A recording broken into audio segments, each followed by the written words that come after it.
get a news update, right, brother Tunto Spoon. You want to know what is happening, Moravia Tunto Spoon. Politicians want to make their decision, just Tunto Spoon. You want to know what's happening in the ministry, Tunto Spoon. Yeah, Tunto Spoon. Yeah, Tunto Spoon. You from Fonjema, Maryland, Tunto Spoon. Yeah, Tunto Spoon. If you eat kepan, congratulate my brother Tunto Spoon. You got a Spoon TV, you got a Spoon Radio, Tunto Spoon. Yeah, Tunto Spoon. You wanna get a news update, Tunto Spoon. What? Yeah, Rastafari. Kilibamba, kilibamba, kilibamba. Kilibamba, kilibamba, kilibamba. What I want? Yes, what you got today? Spoon TV. Yes, what you got today? Spoon TV. Spoon Bada. Skidibidi dabado. Spoon TV. Spoon Entertainment. Kua.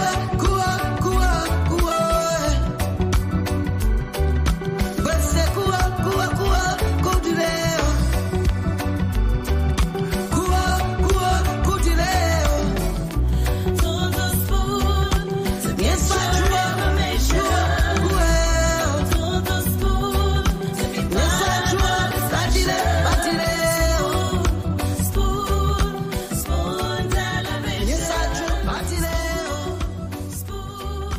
Spoon Radio Station. Spoon Television.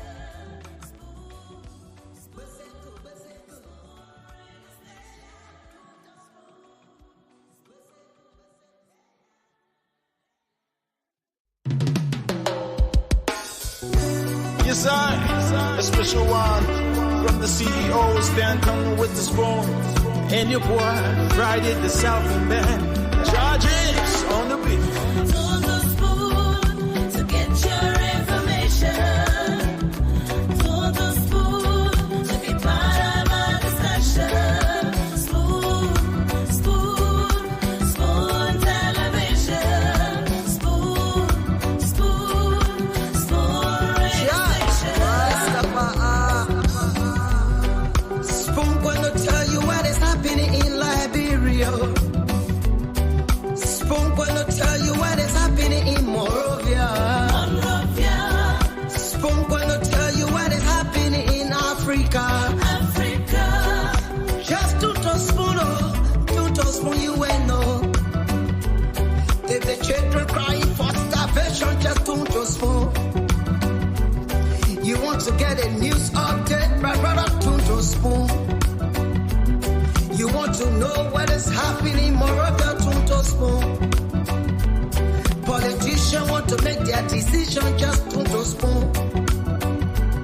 You want to know what's happening in the ministry, Tunto Spoon. Yeah, Tunto Spoon. Yeah, Tunto Spoon. You from Fonjema, Maryland, Tunto Spoon. Yeah, Tunto Spoon. If you eat kepan, congratulate my brother Tunto Spoon. You got a Spoon TV, you got a Spoon Radio, Tunto Spoon.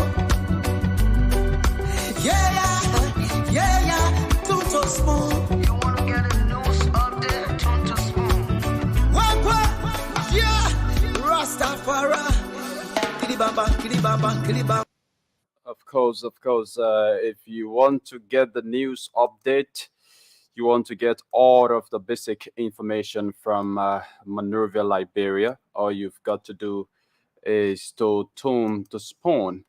Good evening, folks, wherever you are and whatever you are doing. A pleasant welcome to yet another edition of your most preferred nighttime show, The Spoon Talk, on Spoon FM 107.5, Spoon TV Live.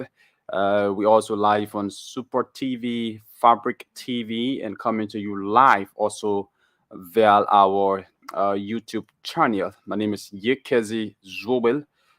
Sitting in here this evening as your producer. So wherever you are and whatever you are doing, keep the dial set. Please invite more and more people to listen alongside you, because as usual, the show promises to be very, very, very, very thunderstriking this evening. So Mr. Dwalu is already in studio. Let me say good evening and welcome, Mr. Dwalu. Thank you so much, Legacy. Thank you. Thank you plenty. I hope people you're welcome to the show. If you can't hear me, I think my technician is coming over. There's a little bit of echo. I just want to be absolutely sure here. Okay, perfect. Thank you so much. Look, today, man, it's a great day. I think it was Leo Armstrong when he first set foot on the moon. He said, "One small step for man, one giant leap for mankind." Today, something great happening in this country. The Learning Center, Canadians in Canada, Liberians in the Canadian government, to a city there led by their own brother Napolu Johnson. We dedicate a great building today. Something I believe is going to push Liberia forward. It's a big celebration. We should all recognize this. Simplify, my brother. How are you doing, Ricky Young? How you doing? Look, Liberia just got a little better today. It gives me great joy knowing that we got a little better today with the launching of the Learning Center over at the Painesville Town Hall. We should celebrate this because the aim, all we fight for, is to expand the mind of our people so we can begin the true development that will transform this country. I think the Napolu and the Learning Center and the team dedicated a massive leap forward today for this country. We should continue to push in that direction because Liberia must matter above all of us, far above all of us. Once again, man, you're welcome to the show, Yaketi. Yeah, sure.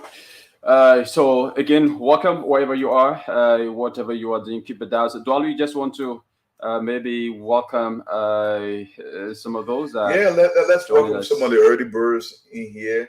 Over here, I see Francis Glay, Mr. Glay. How are you doing, Martha Campbell? Hey, Martha, how you doing? Priscilla Saki Cooper, Elton Poppy Gray, Mr. Gray. How are you doing? Zoe Sirleaf, ESJ Baptist, Eric Madoff. How are you? Charles said so. One way. Welcome to the show this afternoon. Help us share the show. Let's talk Liberia. We will continue to talk this country because this country does matter. I see Mary Finayima. How you doing, Mary? Amos Wolo, Confi Zodua. How are you doing? Gedru MT Dogwe. How you doing? I see Semi Duama. Abraham Amar Duna. Mr. Duna, what's going on? Samuka Kroma. Mr. Kroma. My brother, Mr. Carlson, how are you doing, man? Let's talk later. Elton, I see Pearl Campbell. Pearl, for some reason, I can't miss your name, it seems. I'm looking for those on YouTube. If you pop up, I'm definitely going to recognize you. We heard you, Jonathan, took by Roberts. Mr. Roberts, what's going on? Lasting Carter, welcome to the show. Mary Dear Gia, how are you? Oliver Silly Jr., Vivian Eastman, Madam Eastman, how are you doing? Ruth Prosper, how's everything? Andrew Tucker, Tawa Zuo, Baker Rancy, Winfred Double, welcome to the show. I see Ruth Kekula, Malakekula, how are you doing? Welcome to the show. I see Kuka Mohammed Senwe, Kuka Watson, Catherine Kumar Rai, Madam Rai Sisse, Waka Kiawu, Mr. Kiawu, what's going on? Julius K. Chilo Play, Mr. Chilo Play, how are you doing? Mary Chie, Doris Bangu, how are you doing? Julius Chilo Play, I think I say your name already. I see Darlene Donna, how are you? I see King Will Thurman, welcome to the show. I see Christina B. Kojo, My brother O'Neill around. He's going on, man. What's going on? I spoke to your father today during the dedicated service. I was not even sure that you guys did a break for the Learning Center, man. Big up to you for you. What are you doing for your country, Letterneck? To my fellow Marine, you guys did a great job for the Learning Center. Look, listen, man. I'm gonna give my brother some advertisement here. Look, if you want to build a house in this country, you want earthquake. My boy is the person to call. They're doing some great job. They provided the bricks for the Learning Center. We have to lift Liberia from the ground up, and I think that's what my brother's doing. Big ups to you, man. You guys did a great job. I see Lamine Lawrence. Mr. Lawrence, how you doing? I see Glasgow McCurley. How John Baba Tuachie. Mr. Chia, how are you? I see Daniel Mimba. Welcome to the show, Glasgow McCurley. I say your name already. I see Lawrence Focoli. I see Lofty Amani Kruma. How are you doing, Lofty? Always a pleasure having you on. I see Johnson Patrick. I see Rose Mitchell, August Lariga. I see Logan Stewart. Logan, how are you doing? T. Dunkins Richards. Welcome to the show. Everybody, welcome to the show, man. Liberia is gradually getting better with the dedication of the Learning Center today. We're going to continue to expand this because I sincerely believe if we open the minds of our people, maybe by some luck, by some chance, by some effort, we are going to open this country up for true development in a way that will leave a legacy and posterity with just this generation, right? So our children can inherit a better Liberia than we met it. So it can be far greater than anything we ever imagined. We got to keep pushing forward. To the guys from Canada, to my brother Leo, you guys have done something for this country. Your legacy has been cemented. And I salute you, brother. Liberia salutes you because you've done a great deal. We love you guys for that. Let our children be far greater than we are. This is all we dream about. Once again, man, remember, love Liberia, dream Liberia, celebrate Liberia, but above all, lift Liberia in everything you do. Welcome to the show, man. Mr. Yagenzi. Okay, so folks, that's it. That's it. We just like to talk about a few trending issues before quickly opening the lines so that you can call in, those of you listening, and tell us what's on your minds until the rest of the panelists can join in. So, as you may be aware, the president of the Republic of Liberia, Ambassador Joseph Yumabwaka, declared drug as a national emergency. And of course, he did that during his State of the Nation address. And since A.B. Kroman took over as head of the LDEA, I mean, we've seen him and his guys on the ground raiding ghettos and kind of arresting suspects of illegal drugs importation in the country. But there's one very popular suspect. He's noted for mass production of illegal substances and importation of, those substances into the country. He's affectionately called Original Japan. So Original Japan has been incarcerated. He's been incarcerated for the first time. His name has been always, it's familiar when it comes to drugs, illegal dealing of drugs in the country. But not a day have we heard that he's been arrested. Not a day have we heard that, he's been incarcerated. So he, alongside some of his guys, have been arrested, and they are currently remanded at the Monrovia Central Prison. So I think that's a good step. That's a good beginning for A.B. Kroman and, of course, the UP government. And I hope they can continue this because we all are aware, we all are cognizant of the fact that drugs is kind of destroying the future generation of this country. And also,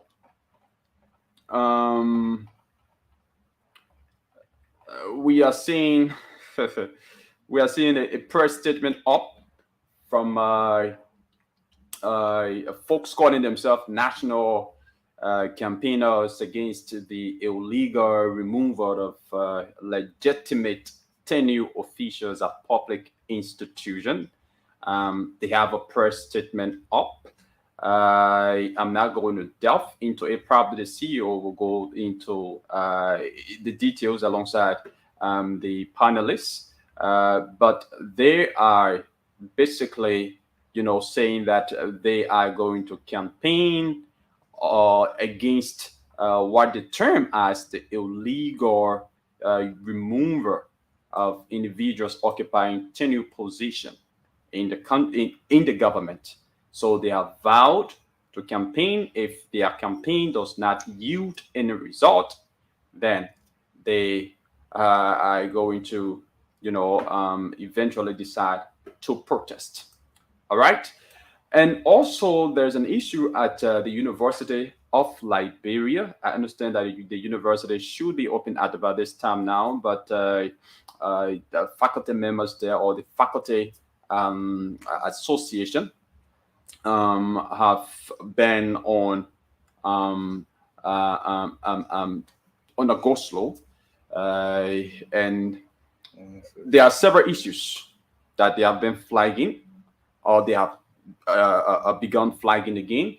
And key among their demands, has to do with the administration payment of their part-time lecturers in United States dollars. Since they signed the contract in USD, according to them, it should be paid in Liberian dollars in line with the government's prevailing exchange rate.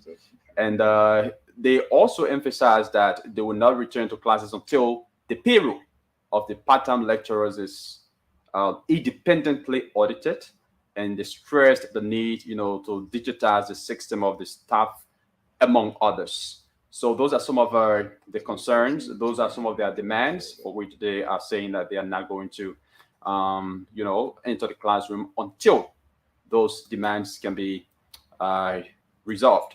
So, Donald, basically, those are some of a few of the training happenings in the country. You probably want to add on, or maybe make an import.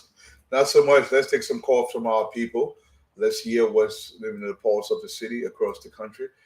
Wherever you are, man, call into the show. Let's hear what you're thinking about, how you feel about your country, the direction the country is taking. Appointments, you can speak to any topic pertaining to this country, or whatever you feel. Let's understand what you're feeling. Let's hear our people.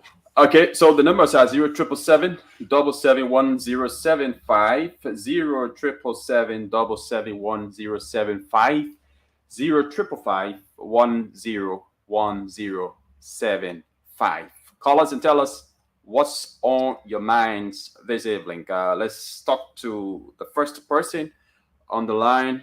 Good evening. Your name and where you join us from? Yeah, good evening. How are you? I'm okay. Your name and where you join us from? Everybody on the show. Welcome. I'm calling for John today. All right. I like the step the president taking. This is Jima Bwaka. Joey was there. He did a lot of one thing.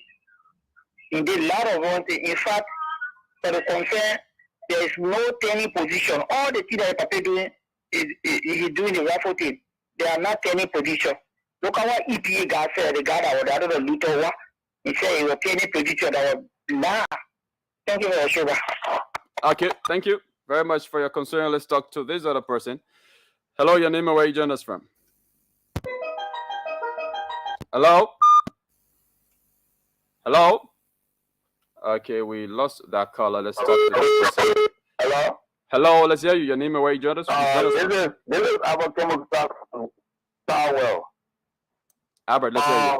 You know why I enjoy the former president we are, but at least trying to tell Moluba Molu to cancel that their so-called retreat. You know, you can't be so dishonest to your boss man.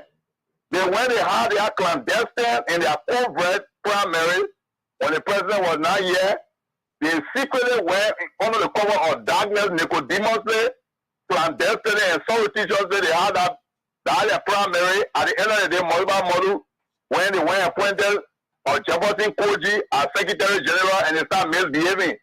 so that the former president told them that he don't want them to have any retreat because they all consulted the men and they need to start a behavior of account. All of them, they are so that kind of way they should start behaving arrogant to the men. Not because they accepted the result and they want to turn the country upside down. Thank you very much. Let's talk to this person. Hello, your name, where you join us from? Good evening, Yegezi. How you doing? My name is Jackson J.W. Johnson. I'm calling from Johnsonville Build. Jackson, let's hear you. Yeah, Yegezi. I'm somehow devastated regarding the issues of some of these same trucks that are running on the Johnsonville Road. Okay.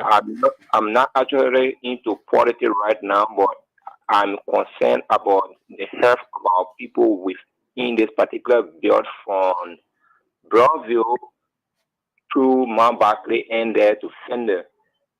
There are several same trucks that move on this particular road carrying feces in trucks. And my brother, if I tell you this, you will not believe it until one day you guys happen to investigate what I'm trying to say here this evening.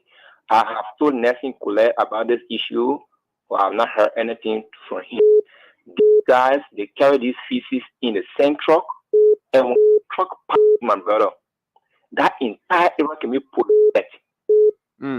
You can't even make it to stay in that particular position when a car passes by you. During the day. And those of us that are riding motorbike on the Johnsonville Road, we are facing a very, very, very serious problem with this. Okay.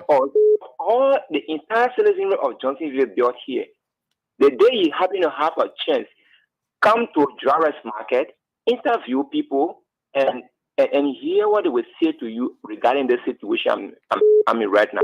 Thank you. It's a very serious matter. Very, very serious matter is our public health. Okay, thank you very much. We are going to do a follow up on that. But thanks for the concern. Thanks for raising that concern. All right, let's talk to this person. Hello, your name and where you join us from? Yeah, how you doing? I'm okay. Let's hear you. Your name and where you join us from? Thank you. This is MP from Chicken Society. You know, the quarter or incident happening, which Abraham Kumar arrested and Japan. Or there were in that incident that want to go drink to Japan, Europe. Unfortunately, they arrested her in Japan house. You call Howard Jerry, the girl slim bread there. She's my sister, and I caution. I want for the people for her to go through drug test. If she found guilty, they must do anything to her, but she's not a drug dealer. Let me be voting. So I just beg you, please. The girl man is dying. She's crying on a basis. I beg you. She just take drugs. She wouldn't want to go enjoy herself. The past incident okay on her. But I beg you, Ibrahim Kumar, please release the girl for my dying. If you can want to go to court, we get problem. If you want to go to a drug test, she can go to a drug test. Okay. Okay, thank you very much. She could be held for other reasons, besides, the intake of drugs. Yeah, let's hear you. Your name and where you join us from? I'm Paul Dixie. I'm calling from PUZ. All right, Paul, let's hear you. Yeah, my concern have been due to the lady that had a problem in Bella Dede. I want to know what a condition now. Okay, right. Yes, we hope to bring you up to speed later about that particular situation. It has been in court. I don't know how far was the status of it now, but we hope to do more follow up on that to bring you update on that particular story. Okay, thank you very much. Thank you. Thanks for calling. Let's talk to this person. Hello, your name and where you join us from? Let me say good evening to the panelists.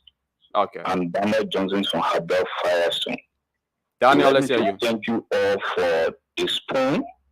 At least spoon is doing well for us, bringing up the information to our doorstep. This night I called particularly to talk to the education ministers, all of the ministers.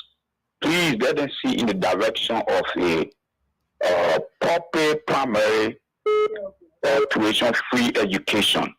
Our kids are not in school, many of them, because their parents don't have the money to send them to school. This is causing serious problem in this country. Some of them become breadwinner for the family, they sell it in the streets. So let the government institute a policy, at least primary education, public primary education be free of charge. It will help. And finally, with any position, it is true that the president should live by the law, but how can people who in any position possibly be campaigning for a political party? And at the end of the day, when another party wins the election, then they come out and say we are in any position. I think any position is a position that people should exercise professionalism. Be neutral.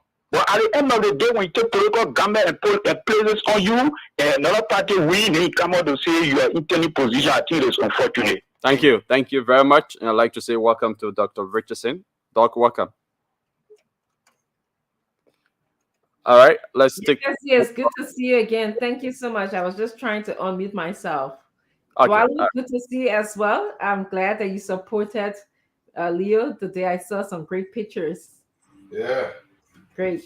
Go ahead, continue to take calls. Yeah, let's take a few more calls. 0777-771-075, 0777-771-075, 055-101-075. Let's talk to this person. Hello, your name and where you join us from? Hello? I'm calling from Mozambique. Okay, let's hear you. Yeah, my attention has been drawn to two things quickly. Firstly is the issue of the power outage that took place at the hall in the executive when the president was commissioning those appointees who firm at the Laverne Senate. This is a serious issue. We expect the executive marshal to have stable electricity.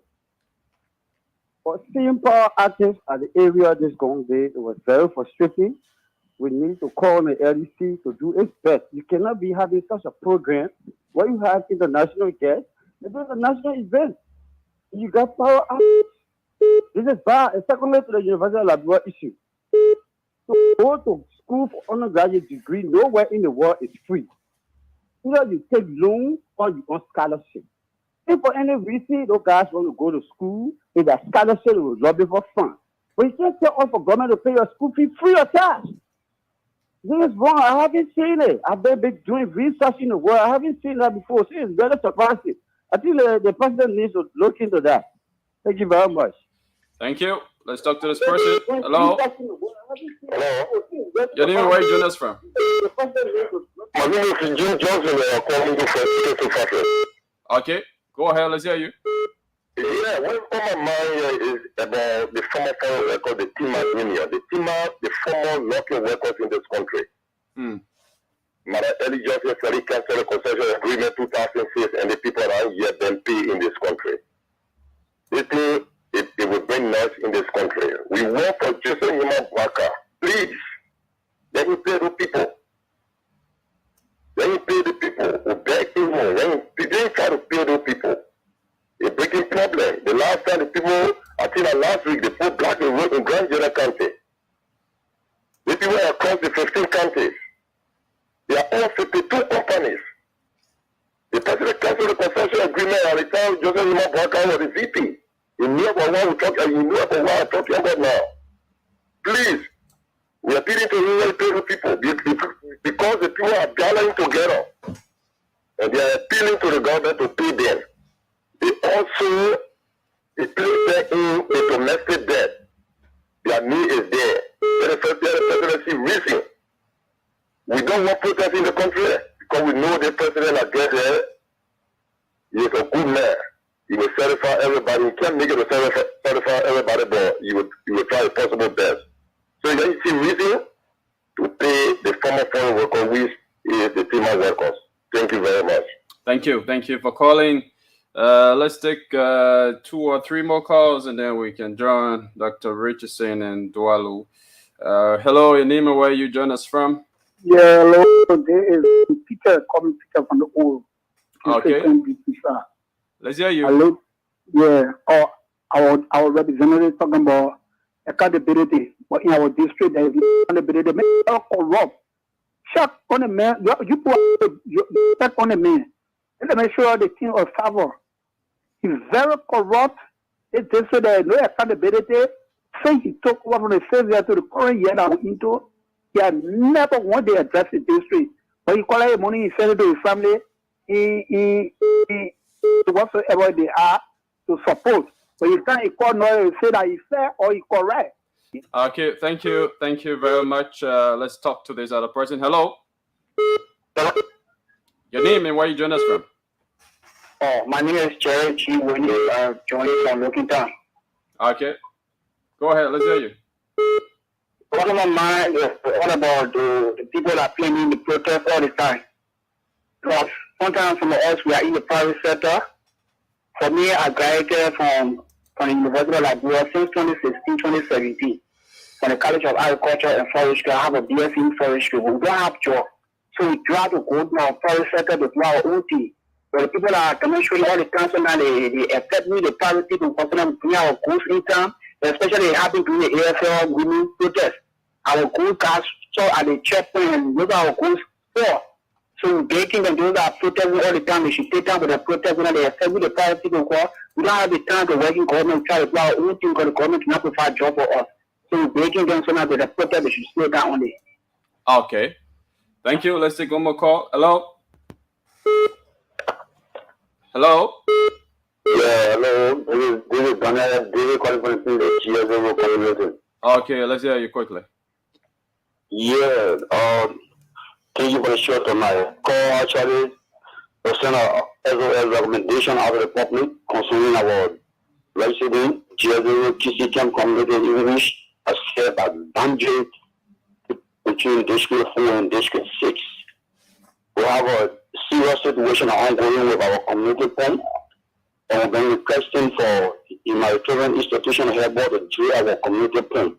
So I also calling upon the representative in last time, in line with Malcolm M. Thomas to please assist us in the process to re-drill our community and because facing serious drinking water difficulties. Okay. All right. Thank you very much for calling.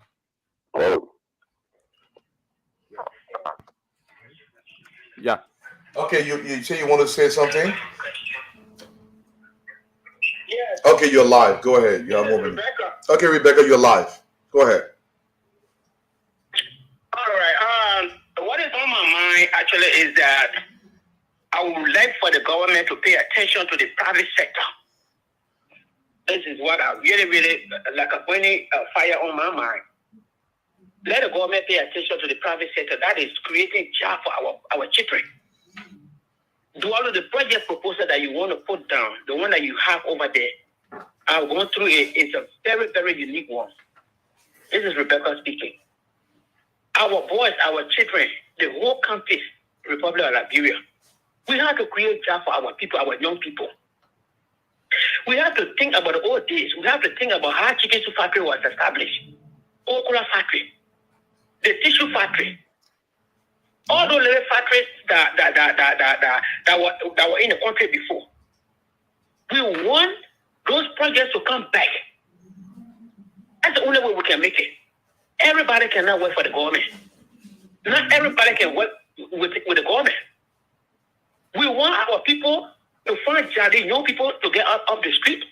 We want them to have a job. Let me tell you something. The private sector, once the private sector start working, creating jobs for the people, I mean, everybody will be happy. Yes. Your daddy coming from work with that black plastic with something in it, you see the children will get happy to meet their father or their mother. Mm-hmm. Even their mothers coming from the market. We need to encourage our president to make sure that the proposal for the private sectors, the people are there, we are willing to support so that the private sectors can be, so that it can be elevated, so they can create jobs for the people. Thank you. That's my burning issue on my mind. Thank you. Today. Thank you. Okay. That does it for the taking of calls here now. Thanks to all of you who called in and spoke your minds here this evening. So yes, another segment like this will be on tomorrow. We absolutely agree, Legacy. And I want to just speak briefly to what Sis Rebecca just said. Okay. This is the only dream that I have for this country. The proposal is to them down. They got it. They know what my intentions are. I believe over the next 6 years, we can create 100,000 jobs across this country. I've laid this out. The money is not coming from government. The money is coming from people that are willing to invest into their country. We're talking about seed money. They have the documentations. We have to create jobs. If we do not create jobs across this country, I don't care what Honorable Boubacar does. I don't care what President Boubacar does. He will not succeed. Let me repeat. I don't care who he hires. I don't care what appointments he make. If jobs are not created for the young people in this country, for the men and women to go to work, there's absolutely nothing will be successful in this country. The diaspora Liberians have to get involved. Honorable Boubacar made a pledge to us, to diaspora Liberians, that they will get involved. We are willing to get involved and put our money on the line to create jobs across this country, to bring factories across this country, to put our people to work, to localize the rice production in this country, to expand the fishing industry, to build the necessity in this country so we can stop the massive importation in this country and grow our national reserve. Export is the way forward. Job creation across this country is the way forward. We have to put our money there, because if we continue to sit and expect the government to do everything, it's not possible. We do not have the resources to live this country. Well, let me tell you something. Diaspora Liberians, and I want you to listen very carefully. Those in the diaspora, on average, and I've actually done the math, and I made it very, very minimum. You have to Google Liberia $1 billion challenge. We believe we can raise some money to come in here and literally push the Liberianization policy, push the Build Liberia policy, push the rescue mission, push everything in this country so our people can go to work. Men must go to work. Women must go to work across this country. There is nothing, there's no policy that is going to be designed by Honorable Boubacar and his team if that policy, it is not heavily tilted towards the creation of jobs across this country. If jobs are not created, we are not going to succeed. We do not control this country economically. We do not control this country politically or socially. All we do, we just exist. We are not flourishing in our own country. We can turn this around if we begin the private sector. It is the way forward. Liberians are willing to contribute. Honorable Boubacar, you made a pledge in Providence. You made a pledge, and I was present, that you will incorporate diaspora Liberians in a way that is truly representative of what we intend to do in this country. We can build a hydropower dam, a massive 600 megawatt hydropower dam across this country, and electrify the country. We can build the coastal highway. We can build an 8-lane freeway across to actually wrap around the city of Monrovia. We can localize rice production in this country. We can expand the fishing industry across this country. We have to think big about Liberia. The issue about loving Liberia, building Liberia, lifting Liberia has to come from Liberia's finest sons and daughters. They have the money. They are willing to invest in the country. We must collaborate adequately. We know the government is broke. We can sing that song all they want. The tax base is very small. We have to think outside the box and say, listen, this is how we are going to do it. This is how we're going to do it. We are not reinventing the wheels. The wheels have already been invented. We just don't tack them on anything we want, and we can just roll away. We have to create jobs. The technical know-hows are available. The question now becomes, is the administration truly serious about creating private sector jobs? The National Investment Commission here, I don't know what the name is. I actually went by the office yesterday. Jobs are not created in this country. This country could possibly implode. And sometimes when I say this, oh, Dwalu, you're talking as if to say, in Liberia, people have been hungry forever, nothing ain't happening, this is how it's supposed to be. That is not true. Our people are sick and tired of being sick and tired.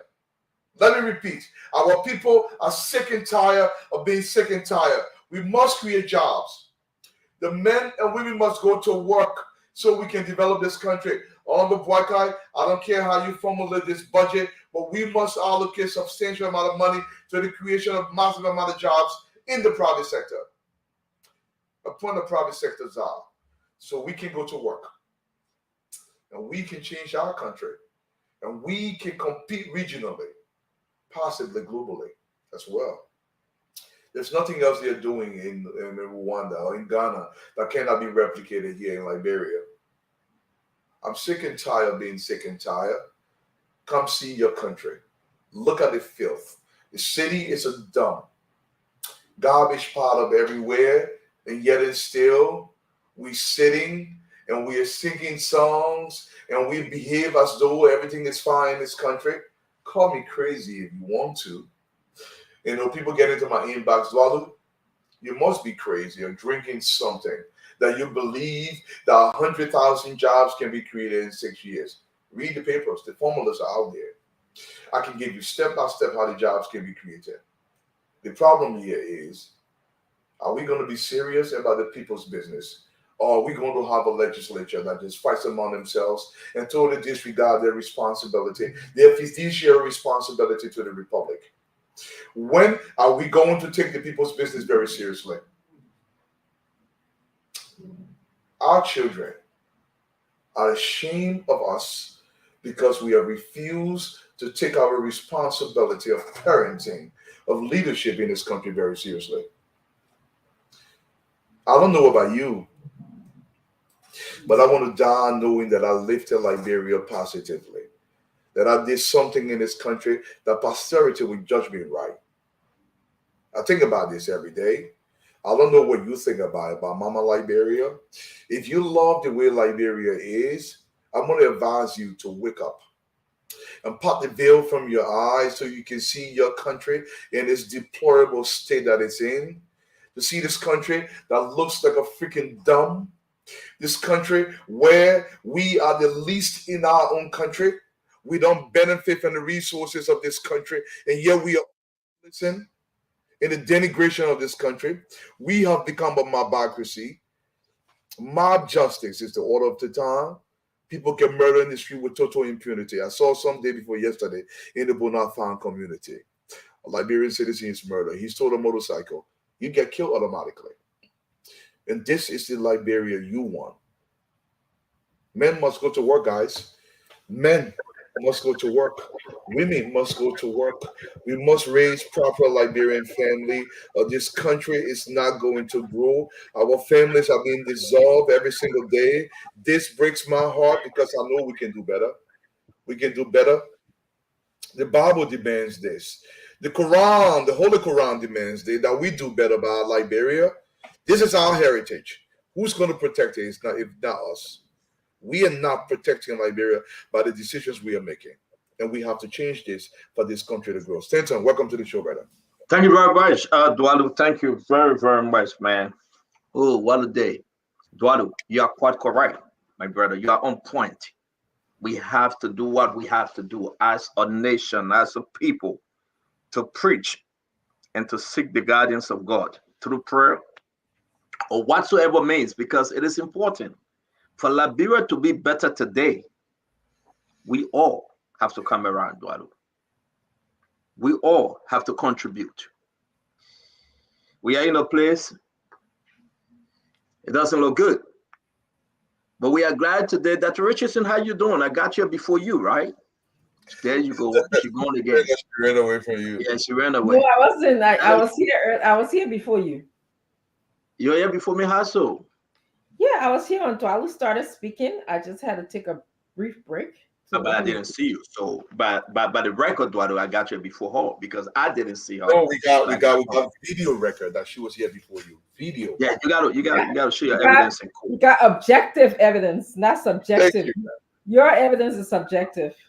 Yeah. No, okay. To each his own. I'm going to call my lawyer, Buchu Ben, to say all 10 new people there will be out. We got to wear the jersey. But I want to say thank you guys for joining us, Dwalu. I concur with everything you said. Yeah. Our country deserves better. And I hope that we all can preach this continuously, regardless which side we find ourselves on. When you're on the blue side or the green side, the red side or the white side, we are all Liberians and we should speak truth to power. That's what I believe in, period. But today, we can say that we have Musa Hassan Belete, a representative from one of the district in Nimba. I don't know which one. We'll find out later. 7. I know that the Richardson will answer for Musa. Hey, God. I'll be quiet. Hey, God. Can Musa just do his own talking? Yeah, we're talking. I'm not talking. You know, Dr. Richard said her husband AB went to Nima and they voted for Musa. Yeah. They campaigned for Musa. Probably. And they are happy that Musa is represented today. Yes. Musa is representative of district number 7. Kwabwa, Agio, Yoka. Musa is in the house. There's no Agio in the people language that Crew is speaking. Oh, Agio from Nima. Agio that I thought Agio from Nima. Okay, so it's what? I don't know what it is. I'm not from Nima. Oh, eat man, eat Musa. You gotta eat Musa. I have to tell you that I learned Agio on this show from you. That other Crew I learned from you, so I don't even know about Crew. They get decided to tell Ellen Johnson whole name, Ellen L. Johnson, and who did she posting on Facebook? And every one of you guys that posted my picture, y'all will be in trouble when I see your name. That thing that Mo Ali and Fadiga posted, y'all do not share that. That is not me. But we want to say that we have Musa Hassan Belete as one of our guests tonight. Now, we're going to bring in Councillor Yakula. If you follow his piece on Daily Observer, he is making a very, very solid argument that, listen, these attorney positions, don't tamper with them. We want to hear from him. We'll be bringing in Councillor Yakula. Surprisingly, Mo Ali, he has not yet been confirmed, but there's an issue with Labrador Water and Sewer, Mr. Duado, and that's what actually you are alluding to somehow. That people, permanent citizens, politicians, businesses in the country, refusing to pay the dues. Refusing to pay the dues. You use the water, you use the sewer system. How would our country grow if you say, I will not pay my debt to the government? And this is serious. So I want us to talk about what Mo Ali posted today on Facebook, and also want to add, LPRC, Amos Floyd, he's terminated some guys, I think 7 or 9 of them. He posted, consultants, they're fired. You go home. Is that the right thing? We want to discuss that. We got a lot of stuff that we'll be discussing tonight. And also, the police IG, he will be appearing on Spoon this week. He came up with some kind of announcement that certain time of the day, the trucks need to be, on the road, old taxi will be out. A lot of stuff is happening, folks. And if you observed on the program a few days ago or yesterday, somebody turned out. They turned off something. When the president was speaking, his microphone wasn't working. Was it done maliciously? Who are the folks in CDC government, in Unity Party government, that is still an operative of CDC? I want us to discuss that. Finally, let's discuss about what we left out yesterday. A lot of stuff coming up, folks. A lot of things happening. A lot of stuff coming up. Today, Nathaniel Fallow McGill, Senator of Magibie County, he had almost 7 pages that he wrote against this tenure, his position on the tenure. I'm saying and I'm hearing, folks, these guys then say they will fight some senators that I have spoken to. They say they will fight, and if it calls for them to open an impeachment proceeding, they will do so. And what about this April 6th protest? Like gaining momentum. Former Representative Akaris Gray announced that they will be doing an April 6th protest. So, I beg you, 30 seconds each before we bring in Musa. He's in the back, he's seated. Dwalu, all these different information coming on, my brother, help me to understand. Does Akaris Mose Gray, let's start from that end. You think you have any argument to be made about this protesting? And then you can run through what you want to run through. 30 seconds, we'll bring in Dr. Richardson, and then we'll bring in Musa. Hey, Doc, hey, welcome to the show, man. Stand hello. I will say this. Anybody can talk anything at any time. Even those guys that just left power, they didn't do what they're supposed to do. On the issue of the tenure, I'm a big stickler for sticking to the rules that are there, because if this is going to work, now I hate that tire excuse where people say, "Oh no, Joe, we did it in the past." I don't like it.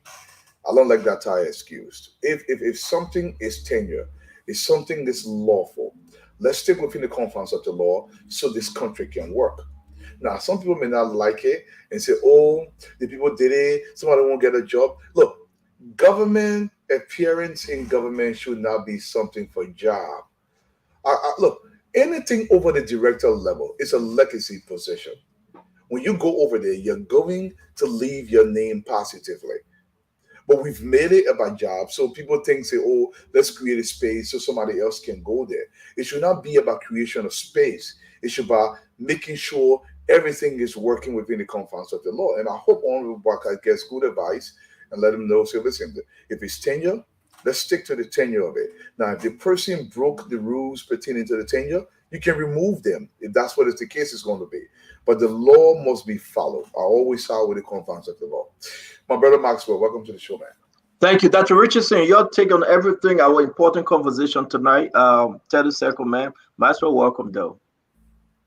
I heard you speak about, oh, how you doing, Maxwell? I heard you speak about the protest that is being planned by Akaris Gray. He has the right to protest. We shouldn't stop that now.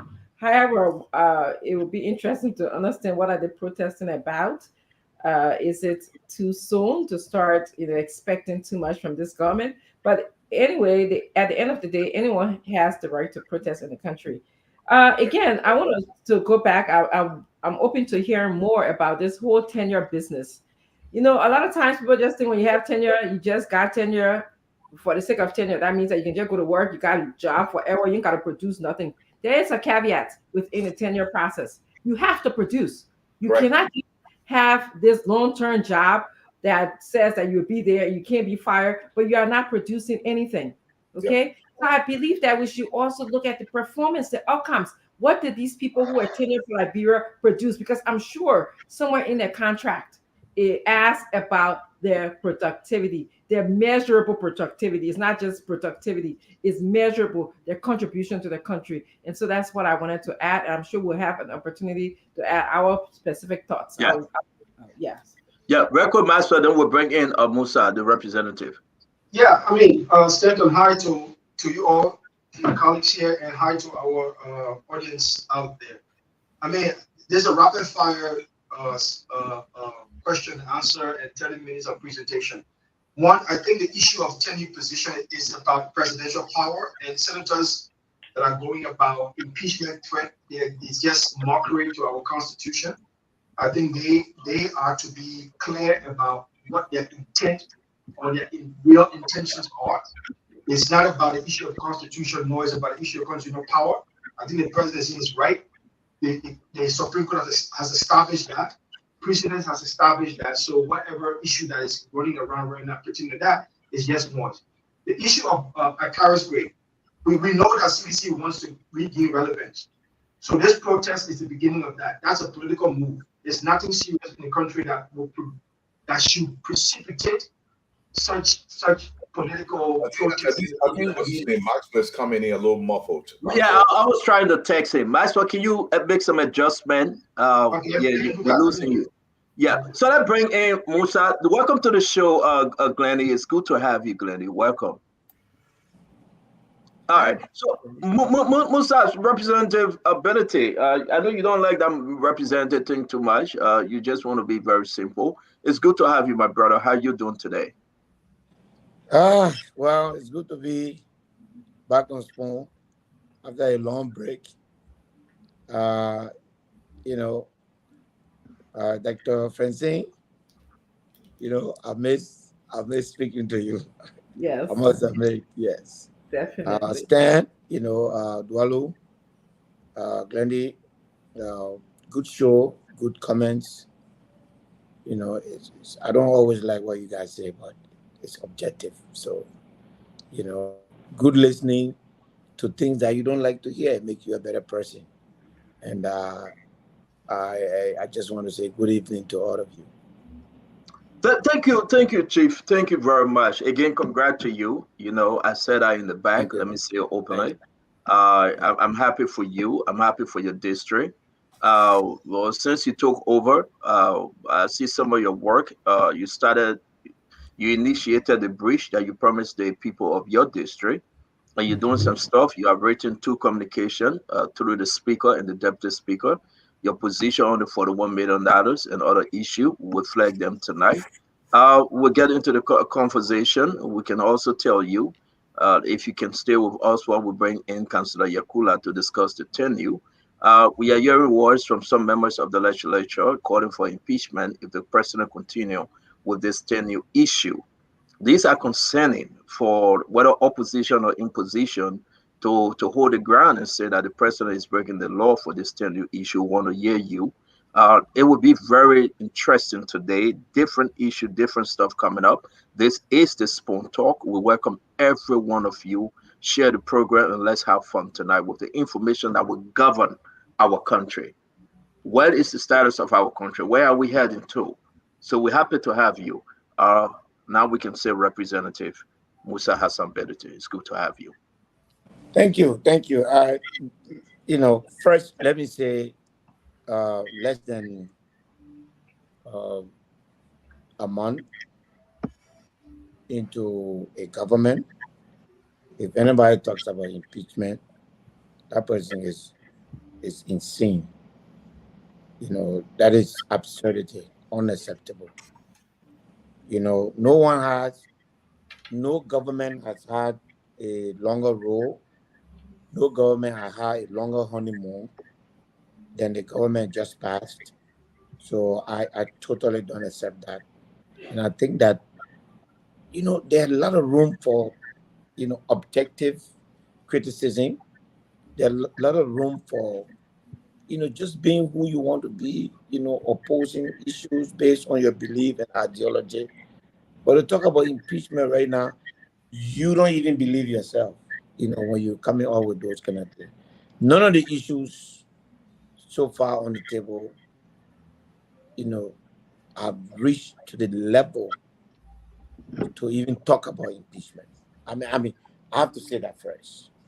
I have to say that Stanton, the state of our country, everyone, legislature, executive, we are all finding our feet. We don't have a full government yet. In the House of Representatives, 48 new members. That's 3 weeks or 1 month is a reasonable orientation period. So we stay, finding our feet. For some of us who came with purpose, we've not lost sight of those purposes, and we will not stop, raising the flag. We want to be objective. We want to disagree, and then if the rest don't agree with you, you move on. No need to cry, foul, no need. That's the essence of our politics. But we're there. We may not be able to change the mind of the majority, but the Liberian people will know where we stand on every single issue that comes about in our country. Everything. There will not be any issue that we will shy away from. Let's talk about, let's just go on the little suffix and the guys will come on. We'll start with Mr. Duadu. But let's talk about the issue that you ran second to Richard Coon, and you and Richard Coon ran against Fonati Kofa and Thomas Fala for the speakership and the deputy speakership position. How are you coming on along with, since you lost to them, as your relationship with the new speaker, Fonati Kofa, and his deputy? Well, Fonati and I go a very long way, beyond the speakership contest. You saw my gesture. I lost to Fala. He was a better candidate. He won me fairly. I went to him. I hugged him. From that day on, I'm done with it. He said he will fight and run away lives to fight another day.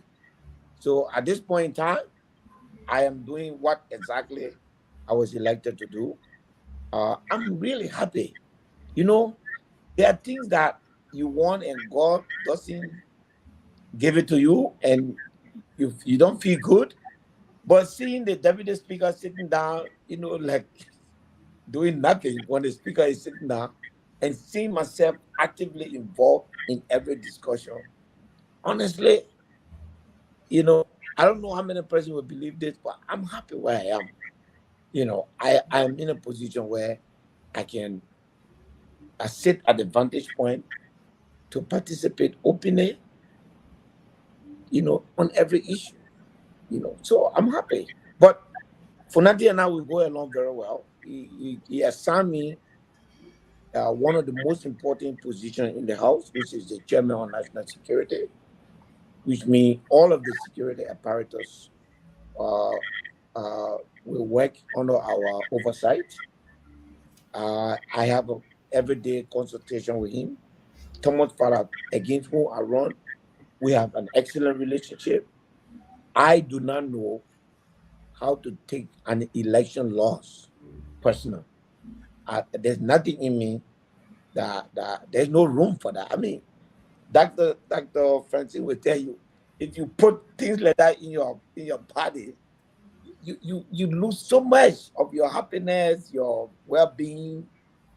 Me. Why are you referring us to Dr. Francine? You know her like that to tell us? Yes, to tell us your own feeling. You know when she say our sister from another mother, that's my sister there. Okay, we'll leave that one. But let me ask you myself. Oh no, I keep it up. I will give you more answer. Let me ask my second question that I bring into Dualu. But let's send the representative. Let's say something. On the 19th. You sent out communication. I mean, we're going to start with the softball first. The 19th of February, you spoke against it for the 1.3 million adders, the 112 that the government, was requesting, and your guys went against you and said, "Listen, we're going to approve this thing because the government got to run." Your letter is here. People are saying it. You said, "Dear Honorable Kofa, please accept my compliment." You went out to give reason why you think it wasn't appropriate at this time. Can you talk to Liberian tonight concerning your communication? For me, I believe in the law. I take cue from what is written.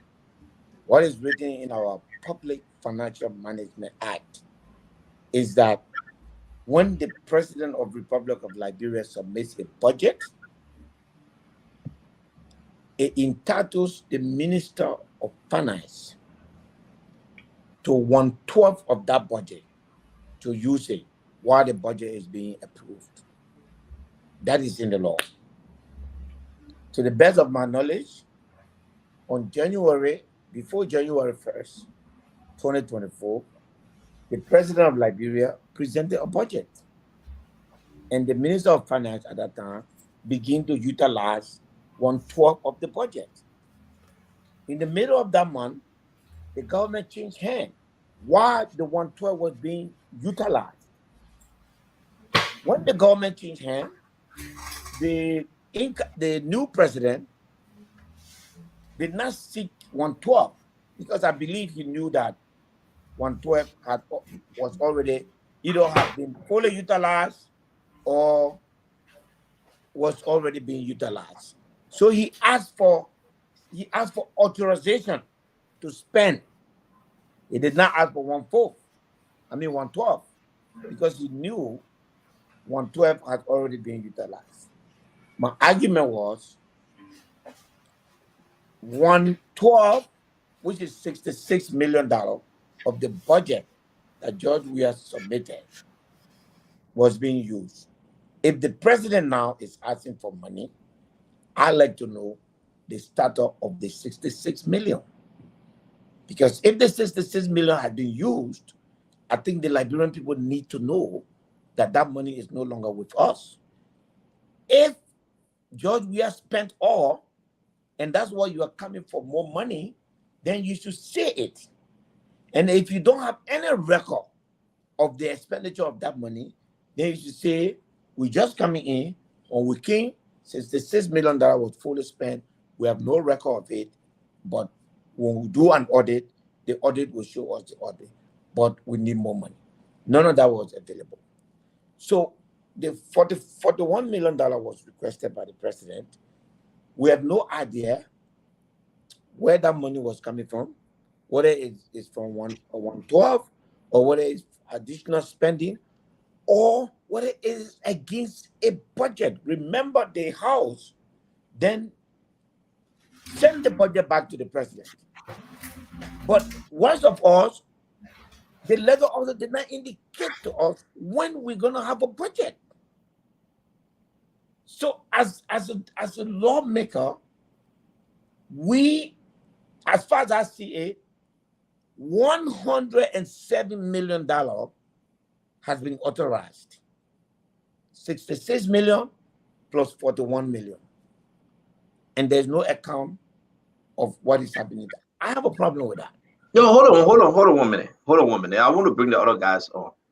So the issue about the 41 million you're going to, and that of January amount, are you putting all that on this government? Because I don't think this government, the UP government, collected the January 112. Is that true? I don't think it's fair to put it on the government, but it's not up to me. It's up to the government to say it's not on me. Okay. I'm here as a lawmaker.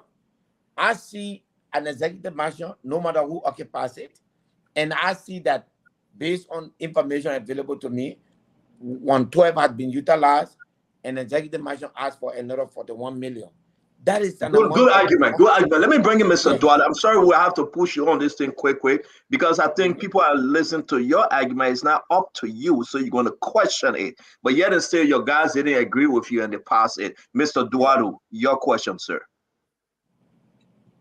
Assalamu alaikum. Walaikum salam. Let me say this to you. First of all, I want to say this first. And hopefully when you go back to the legislature, you guys can consider this. The House of Representatives is disorganized, it's noisy, there is no decorum in there. And when somebody's talking, nobody respects it. I'm just making this comment. Hopefully that can be fixed. And I know you're in there. And when you're doing the people's business, you got to be a serious business. But let me say this to you, honorable representative. How can a president spend money that you approve and you don't track that money to know how it's being spent, and yet instead you're asking for a report? How is that possible? Say that again. The House of Representatives approves this president's money before he spends it, correct? Correct. Okay. And you're saying you don't know how the money is being spent by the president. You guys want to get a report on how this money is spent before more money is given to him, etc. My question to you is it possible? Because I would believe that the House of Representatives, to some extent, tracks the money that it gave to the president for expenditure. Now, are you guys not tracking the money on how it's being spent, or you just give the money whenever the president requests that money? As it appears, that's what my colleagues believe, that they should just give when the president asks, but I don't believe that. The first part of your question is, how come we didn't track the money? The first 66 million was not given by the legislature. It's entitled to it by law, by operation of the law.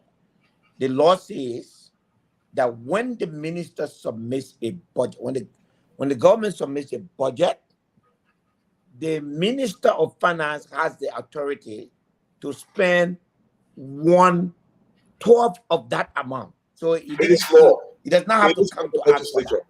You're wrong, Honorable Representative. You're wrong. I say you're wrong on that point. You gave him authority to spend it because that 1/12 is already been legislated. No, but Dualu, you don't interrupt me, man. You know, you talk, I talk. Don't interrupt me. You talking about it? Yeah, have the conversation. I apologize if you feel interrupted. Let's allow you to. Go ahead, Honorable Representative.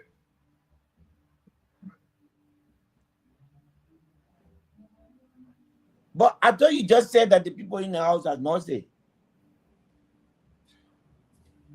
Go ahead.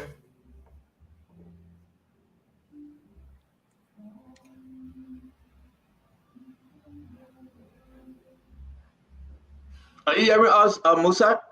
Yeah, I'm hearing. Yeah, Dualu say you should go ahead, speak. Yeah, because if you don't give me a chance to speak, I will not be able to speak. I'm saying to you that the law, the PFM law, gives the minister the authorization to spend. But the law says that if the minister comes back for another money, he should bring the report on the previous money. You just made my point. And if I don't perform that duty, then I have failed as a lawmaker. And all I was trying to do was to do my job by saying, fine, where is the report on the first money? No, this money was spent by George Weah and his government. I don't have it. That's a report. I will accept that. But to come with no information on 66 million and ask for 41 million with no information as to where that 41 million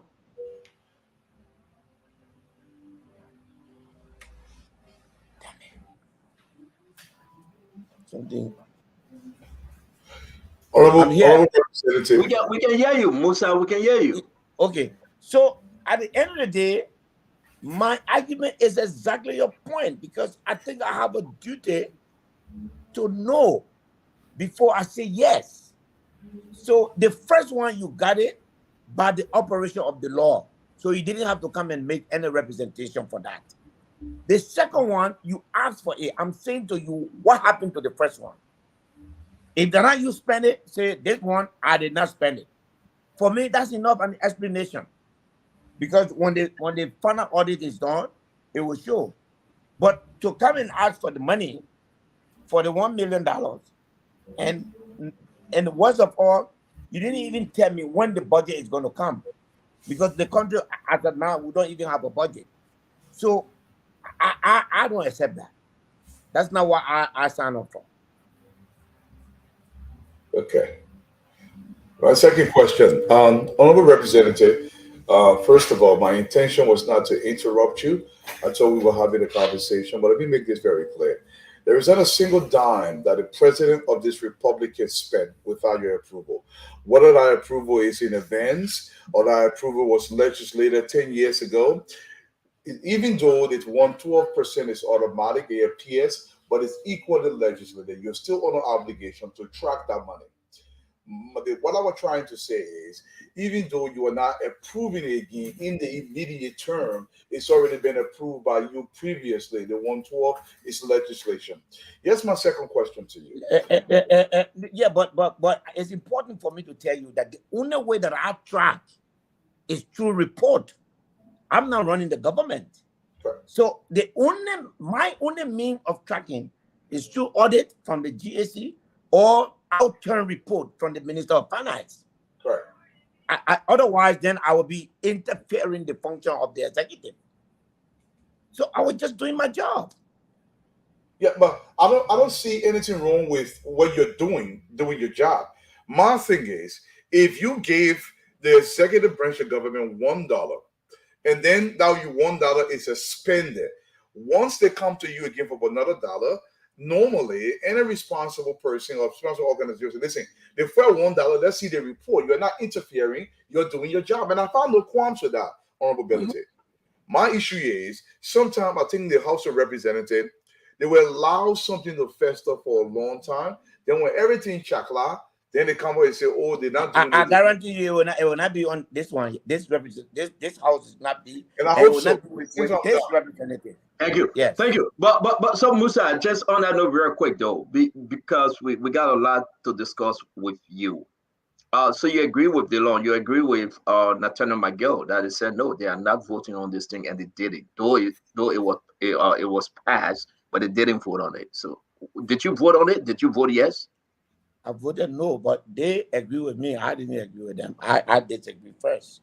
So okay, so either or, you guys now in the cabal to say, you know what, our argument is we want to see performance, we want to see the past record, and I should applaud you because I think you took a stand. Chief, at the end of the day, that's our job. Are you disappointed in your colleagues? Are you disappointed in your colleagues that voted yes? No, I respect that decision. You know, in the house, the thing you want to do and keep yourself in one corner is to look down on your colleagues. I respect that decision. I respect. Before we go to that, we'll keep Dr. Richardson for last. Is this business as usual, Musa? Because we beat on Georgia and the lawmakers on the 55th. Now you guys try to do the same thing. Is this business as usual? What's the change? What's the change, Musa? I am disappointed. I feel that way. but I am consoled by my own action that it will not be business as usual, at least not for me. Thank you. So Prince Maxwell coming, Glennie and Dr. Richardson will go last on her friend Musa ability. Prince? Honorable Representative, how do you do, sir? Thank you, boss. What's up? I'm okay. I'm good. We go back a long way. So please forgive me for my directness. Please know that I still do respect you the same way as I've always respected you. But I think honorability. I think we are missing. I think we are cherry picking the issue here. I think we have gone to the low-hanging fruit on the tree instead of attacking the tree itself. I think the House of Representatives is running away from their responsibility to actually dig into transitional governance law. This entire problem surrounds that. What are we talking about? 112, 1/4, whatever the case is. The fact is we are transitioning from one government to the next one, and in between there is a big gap on financial management. You are asking for audit report. The Boyka government, President Boyka government, cannot give you that audit report because it's not his government. He cannot provide you that report. The only people that can provide that report right now is the Auditor General that can provide that report. And there is no audit mandate given in that direction at this moment. So what we are asking for, what I think the Honorable House is asking for, since you are part of the House, is that we need a transitional governance law pre-election so as to have these things in place.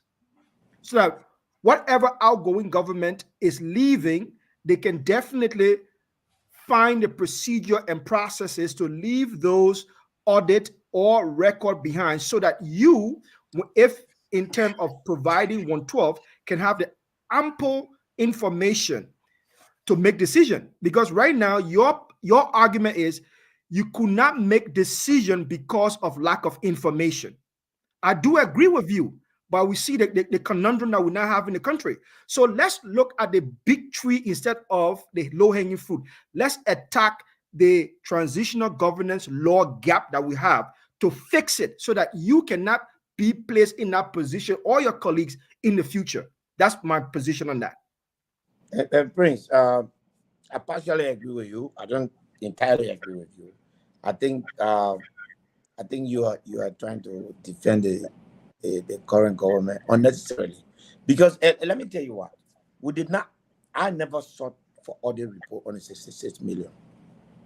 I sought starter report. What happened to the 66 million? We don't know. When the audit comes, it will tell you, but we have no idea. That is enough for me. And because we have no idea and we don't know what happened to the money, that's why we are asking for new money. That is enough for me.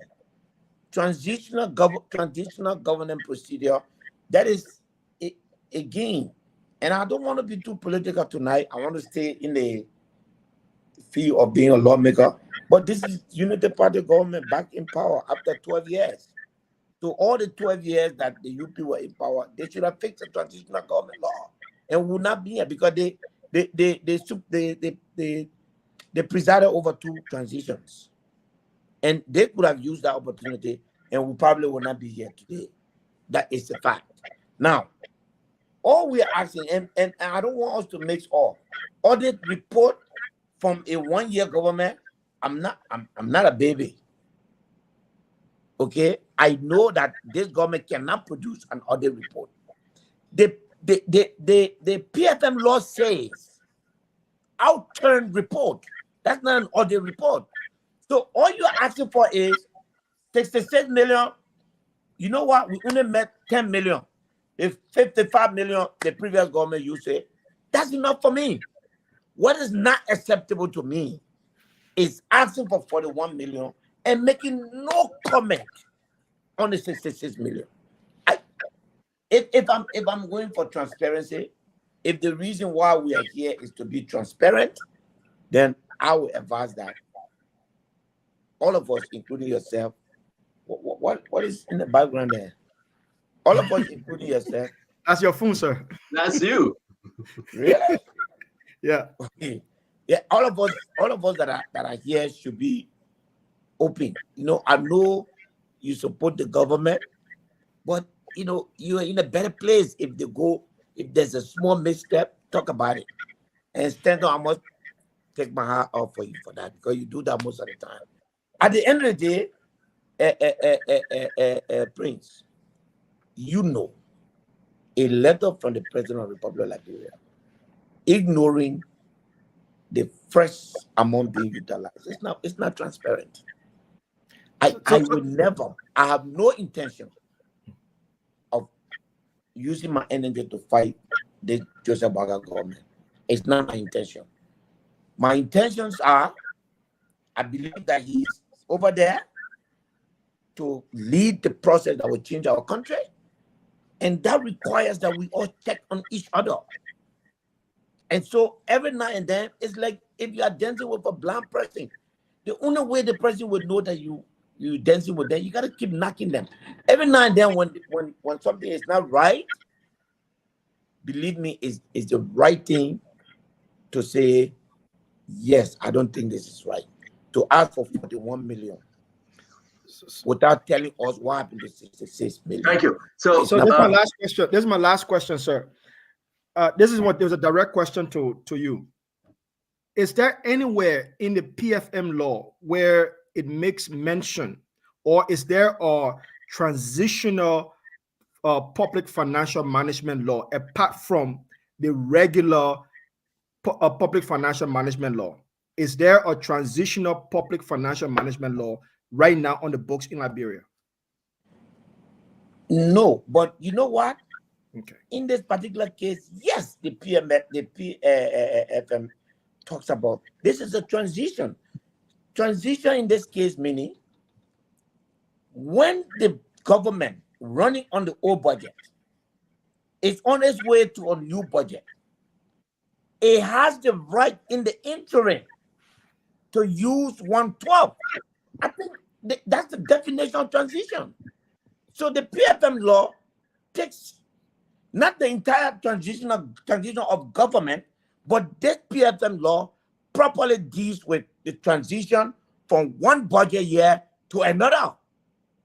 That's why it says when you submit the budget, go ahead and use 1 month of the money that you already planned as per what you spent the last time while the budget is being approved. So that's the PFM law does consider transitional, a law.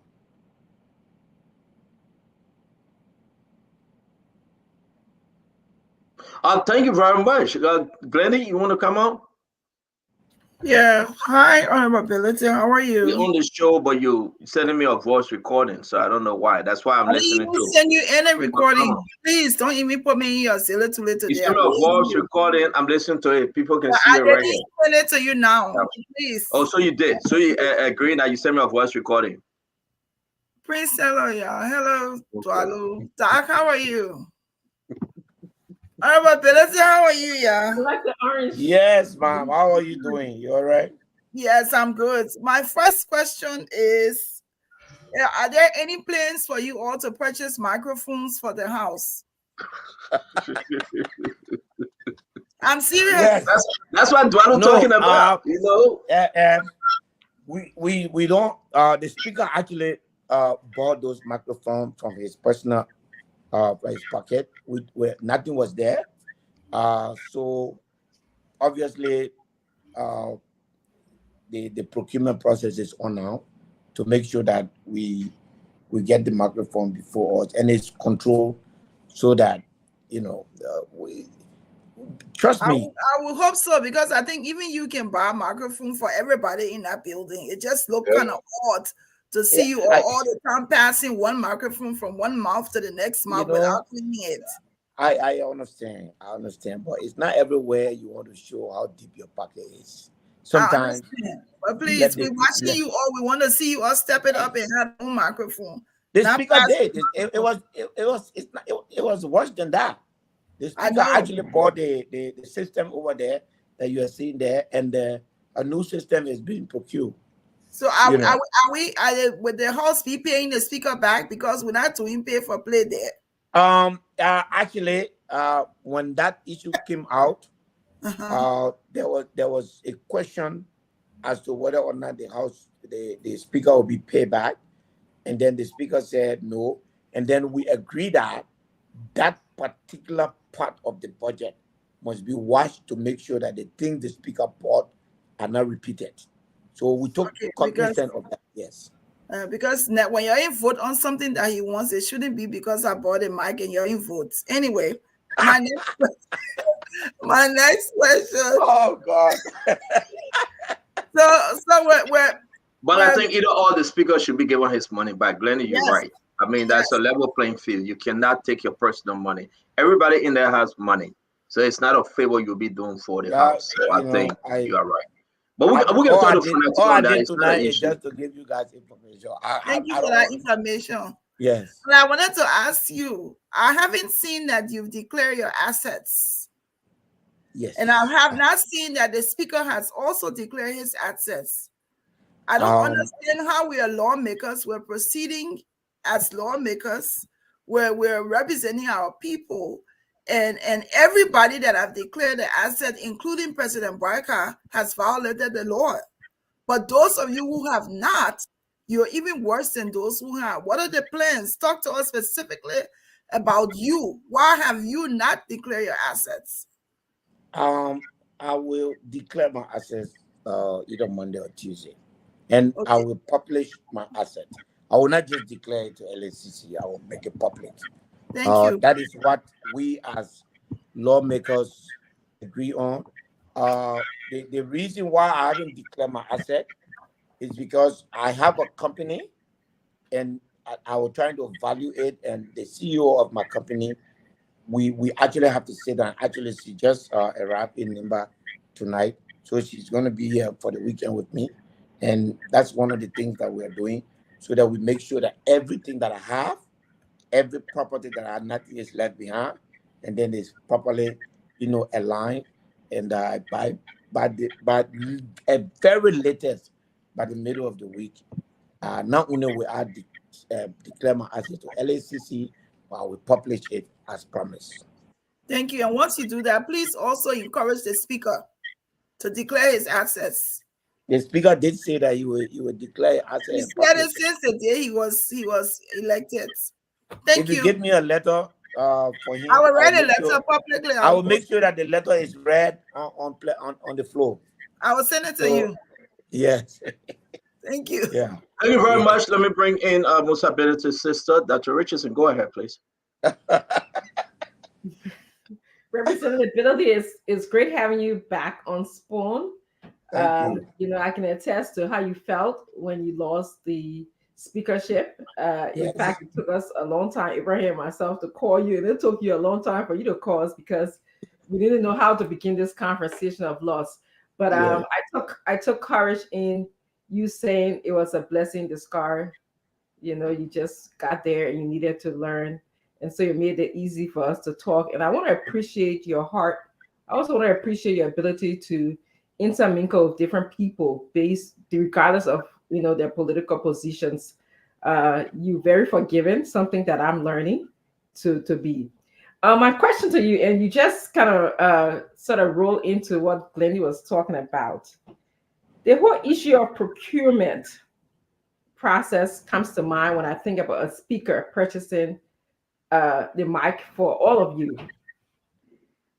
You wrote and asked for the whole legislature to be audited, because I cannot believe that you guys are getting so much money from the government to run your offices and to run the legislature, but you guys don't even have a fitting mic for all of you, that you guys have to rely on the Speaker of the House to purchase a mic and then start to begin to think about paying him back. Can you speak on this whole issue of auditing and money in the House for you guys to use? Thank you, Doc. Thank you. Look, and before I start, thank you for the support, the strength that you gave me during the period of the election when I lost, the encouragement. I appreciate you and AB. Thank you very much. You are always cherished by us. Let me say this. honestly, we as lawmakers, the House, the legislature, we have no moral rectitude to ask anyone for audit at this point in this country. This legislature that you are looking at between 2018 and 2023 used 271 million United States dollars. No account. There is that building, the office of the representative have only one bathroom, which is in the representative. So your staff member have to go and use or general bathroom. I, as I sit here, I don't even have an office yet. That's how bad the building is. To ask oneself, and I think the attitude of bringing the GAC to talk about setting up a system and use the word quote unquote going forward is a clever attempt to cover what has happened. I would not accept that. I've given the legislature a chance, and they say they have sent it to committee room for 2 weeks. The committee have 2 weeks. I'll wait for the 2 weeks patiently. If they come and they try to delay any further, I will go directly to the GAC. The GAC was established by law, and it does not need the approval of any agency of the government of the Republic of Liberia to audit it. At this time, it needs to tell us why it has not audited the legislature. When the GAC director came to the legislature, in his speech, he said that the legislature has never been audited. And then I call him to order. When I call him to order, I say, you are here speaking to us as the people's representative. You just told us that you've never audited the House of the legislature, but you didn't tell us why. And I was disrupted, and my order was denied, and he was told to continue. That's why prompted me to do that letter. That letter is one of several steps I'm going to take. After that letter, if nothing comes out of it, I will directly write GAC and ask them. There's nothing in the act creating the GAC that it must ask the permission of any government agency before auditing that agency. So it is an accomplice to the fact that the legislature has not been audited. Because if you just walk in there, write the letter to say, I'm coming to audit you, send me all of your information, let me audit. It has not done that. If it doesn't respond to me, or if it doesn't conduct an audit, I will go to court. That court process, I will follow it all the way to the Supreme Court. And if the Supreme Court deny me, I'll go to ECOWAS Court. If ECOWAS Court deny me, I'll go to the Pan-African Union Court. It is sickening. I am in a district beside the 2 cities of Seklepie, and there are 48 towns. None of them have public toilets. No safe drinking water.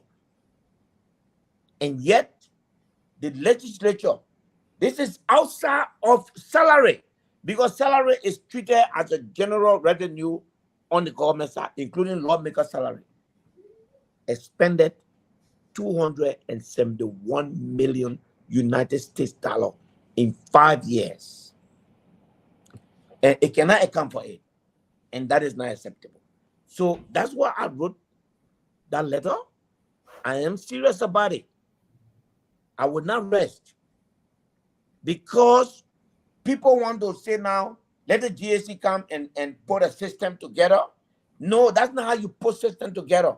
You put things together by knowing first and foremost what is wrong. By knowing and going there and do a complete system and financial forensic audit. And then after that, then you can say, this is what we found. Our representative, we gotta take a small now because my second question. Sorry. Yeah. So my and I actually want to say that I'm glad that I had an opportunity to know you not only by speaking to you but also reading about you.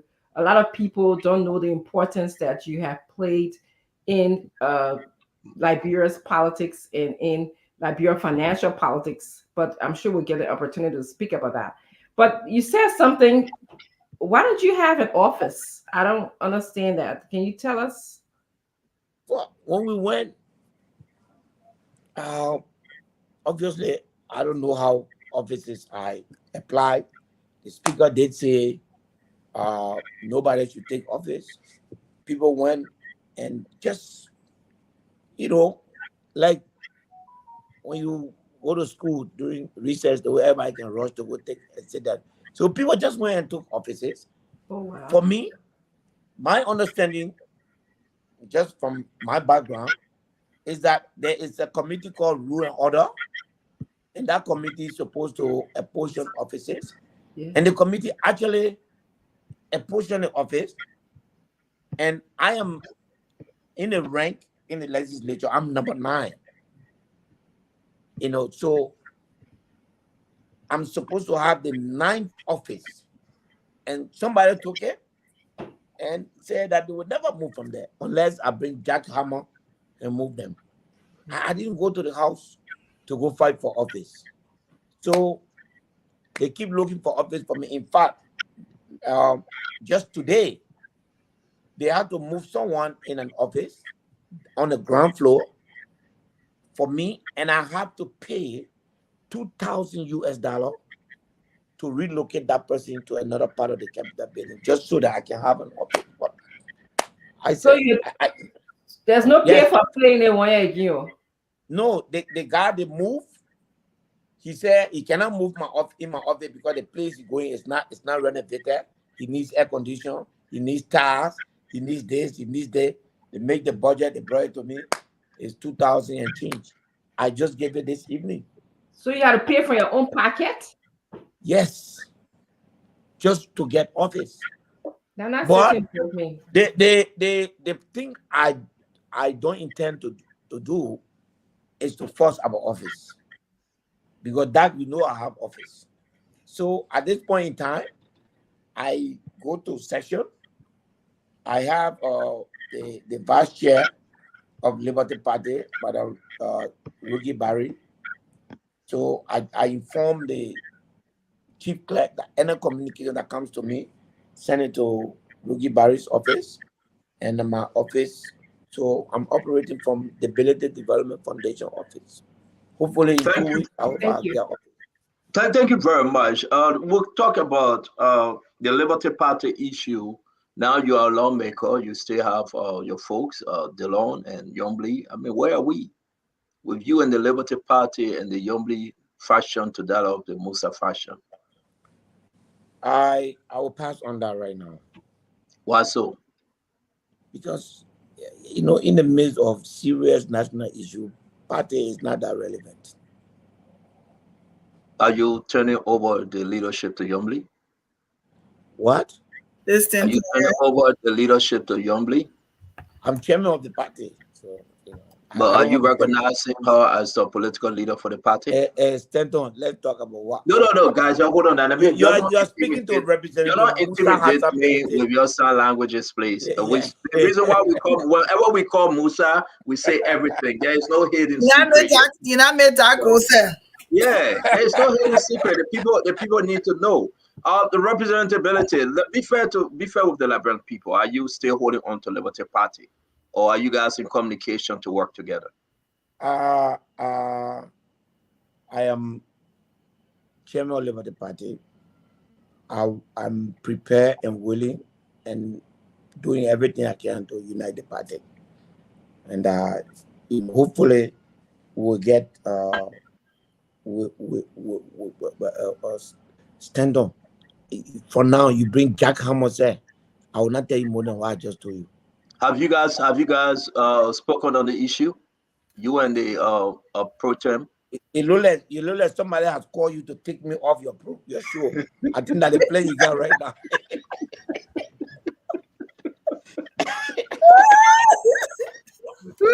I think somebody just called you to take that Musa man out of your show. Ain't no your friend. Because the thing you gotta understand, this is phone talk. We got wherever you appear, all the phone calls and text messages start coming up. But okay, you choose not to say that. Let's get back on track. I'm going to bring in Anthony Gerard down, Yakula on. I know my brother Duado have a couple of questions. I want to give him a chance to ask Anthony Gerard. We're going to stick with you a little bit, Musa, this issue. And Councillor or Anthony Yakula, your internet is not coming on. You guys seeing him? All right, there he go. Hello, Anthony Yakula. Okay, I think he's having a connection issue. Once he's ready, we'll bring him on. Musa, something came up because I really want Eduardo to ask you a second question while we welcome Asido. But something came up, Musa. We announced that you are coming on, and some of our sources sent us some information. We've been on LDC back for a very long time. And the issue of LDC is an age-old situation. The sale of this document, I really, really want you to please help us understand, or whosoever out there, help them understand this issue. Sometime ago, 2021, you received $2.9 million from the government, $2.9 million from the government of Liberia that you supply LDC with fuel. All these documents were sent to me.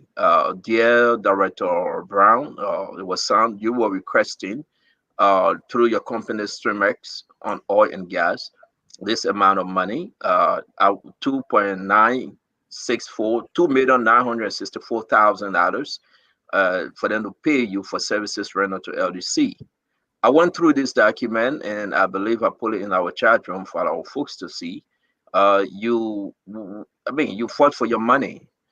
I'm going to show all this for the people to see, and I want to give you the chance to please address this because I don't know why it's still coming out now, but these are the memo that went about, and Summit 12 approved it through Mr. Salif at the time that they should give you that money. The question folks are asking, why LDC didn't pay you directly, but the government of Liberia have to pay you through a T-bond of $2,900,000. Thank you. Stanton, there's a book by Robert Leckner. It's called The Teeth of the Tiger. I want you to read that book. That book says, if you plan to cut the tiger tail, you must also have a plan to deal with the teeth. So I know the space that I put myself in. I will have to deal with a lot of things. But that document you have there shows that there are some patriotic Liberians. And I pride myself to be one of those. When supplying the Electricity Corporation of Liberia, and it reached to a point where the government owes LEC so much, LEC couldn't pay me, LEC needed more fuel, and the government tells me, right now we don't have money. Please help us. We'll give you a treasury bond, and then you can take that to your bank so that your bank can, arrange a payment for you to supply the LEC. I accepted. And then after 12 months, the government will pay the bank with an interest. Everything you saw there, and hey, I appreciate those documents. Everything you saw there is perfectly legitimate. It's good business. I'm happy that I did it because at that time, actually they had a lot more for me, but at the end of the day, I needed to help them. There were other petroleum importers. None of them could do it. All of them refused. Nobody were accepting government Liberia bond. I took the risk, I accepted, and I'm happy that I did because I wanted to help my country. And I'm proud of that. So to get it straight, they were owing you. You supply your fuel, and they were paying for your fuel. Simple. Yeah, Stanton, it's self-explanatory. Everything there is self-explanatory.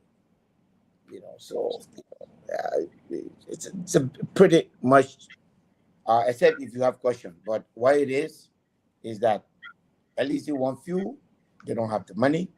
The government owes LEC, the government does not have the money. I will have the fuel. I cannot supply LEC unless LEC pay me. Government comes to me, please. We're begging you, continue to supply. We'll give you something. It's not money, but you can carry it to your bank, and then you can use it as a guarantee to continue to supply. On the document we saw 7% interest. Who benefited from the 7%? You? The person who the bank? Treasury bond. Yes, the Ecobank. Ecobank provided the money and took the Treasury bond and kept it for 1 year. So Ecobank provided you the money with receiving an interest of 7%. From the government. It's written in there. Because they're paying you the physical cash, and they will wait for the 1 year. All right. Mr. Duadu, thank you for clarifying, man. When people hear that folks coming on, they bring up this thing, but it's so unique that you're able to clarify this issue. Mr. Duadu, while you ask your question, I'm going to bring in the Antonin Gerard Yakula. We're going to keep Musa a little bit to speak on the tenure thing. He's in the position to speak on it likewise. So go ahead, Duadu. No, I mean, the Honorable Ability is answering the question, so now we appreciate his presence. But Honorable Ability, Liberian people, sometimes, this is for clarity, please, and I hope you understand this question to the point that I'm trying to make it. They say Honorable Ability owed the road fund, he owes this. Is it possible that you could owe Liberia road fund and use Liberia coming to you and giving you money at the same time? Good. Dualu, including yourself, all of you guys, and I'm charging everybody here tonight besides Glenn. Let me not say everybody. You, Dualu, you, Stanton, who else? Mr. Fagon is not here. All of you. But what I can say, Dualu, I'm happy in the space that I found myself in. I don't owe road fund to government. The government of Liberia enacted and the road fund went into force in Liberia in August 2018. Before then, there was no road fund. And that's why I am where I am. I want an audit. I'm in the space that I want to be because I'm putting my hand up. I will fight every corruption. And if the government see that my hands in corruption, let them catch me and take me to court. All the noise, again, even in both in the Senate and the House, people were there just talking because they felt the talking. You are the House. You are the legislature. You make the law regarding the road fund. That law you made came into force in 2018. How do you hold somebody responsible for road fund in 2016 and 2017 when there was no law in the country in 2016 and 2017? How does law in the Republic of Liberia apply retroactively? There's no law. But we're here where we are, and these are some of the facts. Besides the politics that we were in, all of this elections, CPP, Liberty Party, and plus a gullible society and everything, and we were victimized. I made a decision to bring myself to where I am and face all my ghosts. And therefore, I'm begging anybody who feel that I owe 1 cent in road fund to please take me to court and prosecute me for it. I'm begging. But I'm telling you, Dualo, I promise you, as a friend and brother, I owe nothing.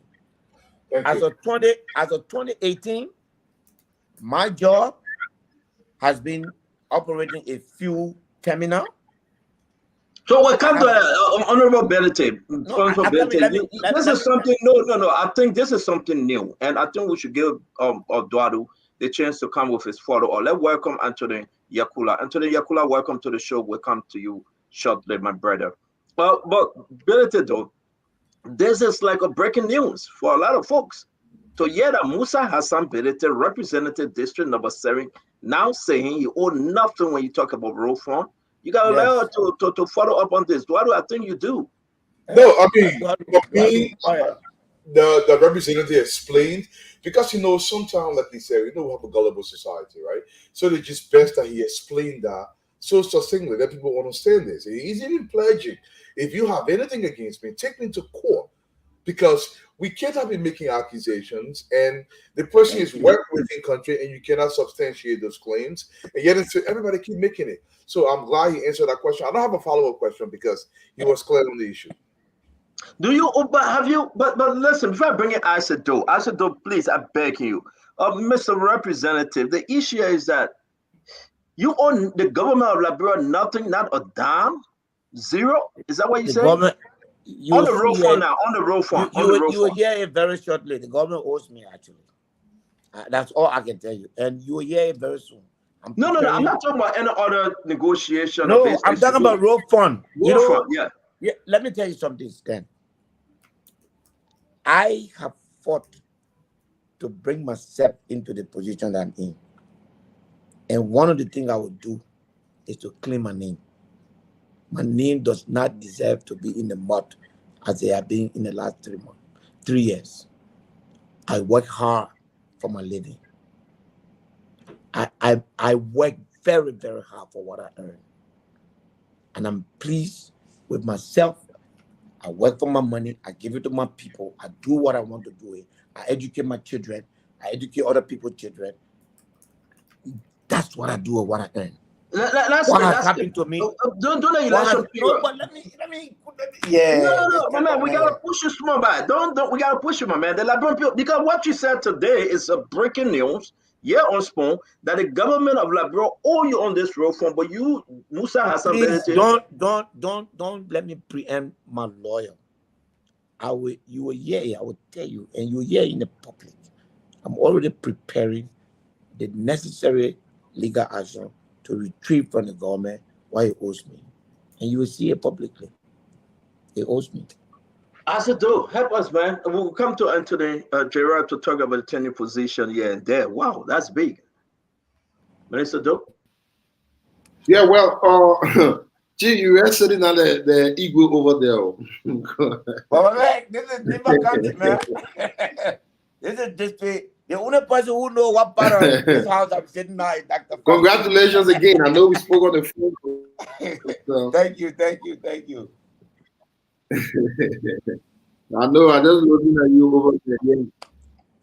No, I'm not well, but because of you, I had to force it and say, no, let me just go and pass it over there because I wanted to ensure that at least we engage a little. So thank you for coming on. Let me say hi to everyone. I got 2 questions for you. I got 2 questions for you. Let me just put all 2 out and then we answer. Number 1, since the government took over outside of politics, do you believe life is getting better in any way for the Liberian people, or things are getting a little worse? 1. The second thing is, I want you to tell me on your general perspective of the government's performance so far. Let me list a few things. The president was announced as president-elect.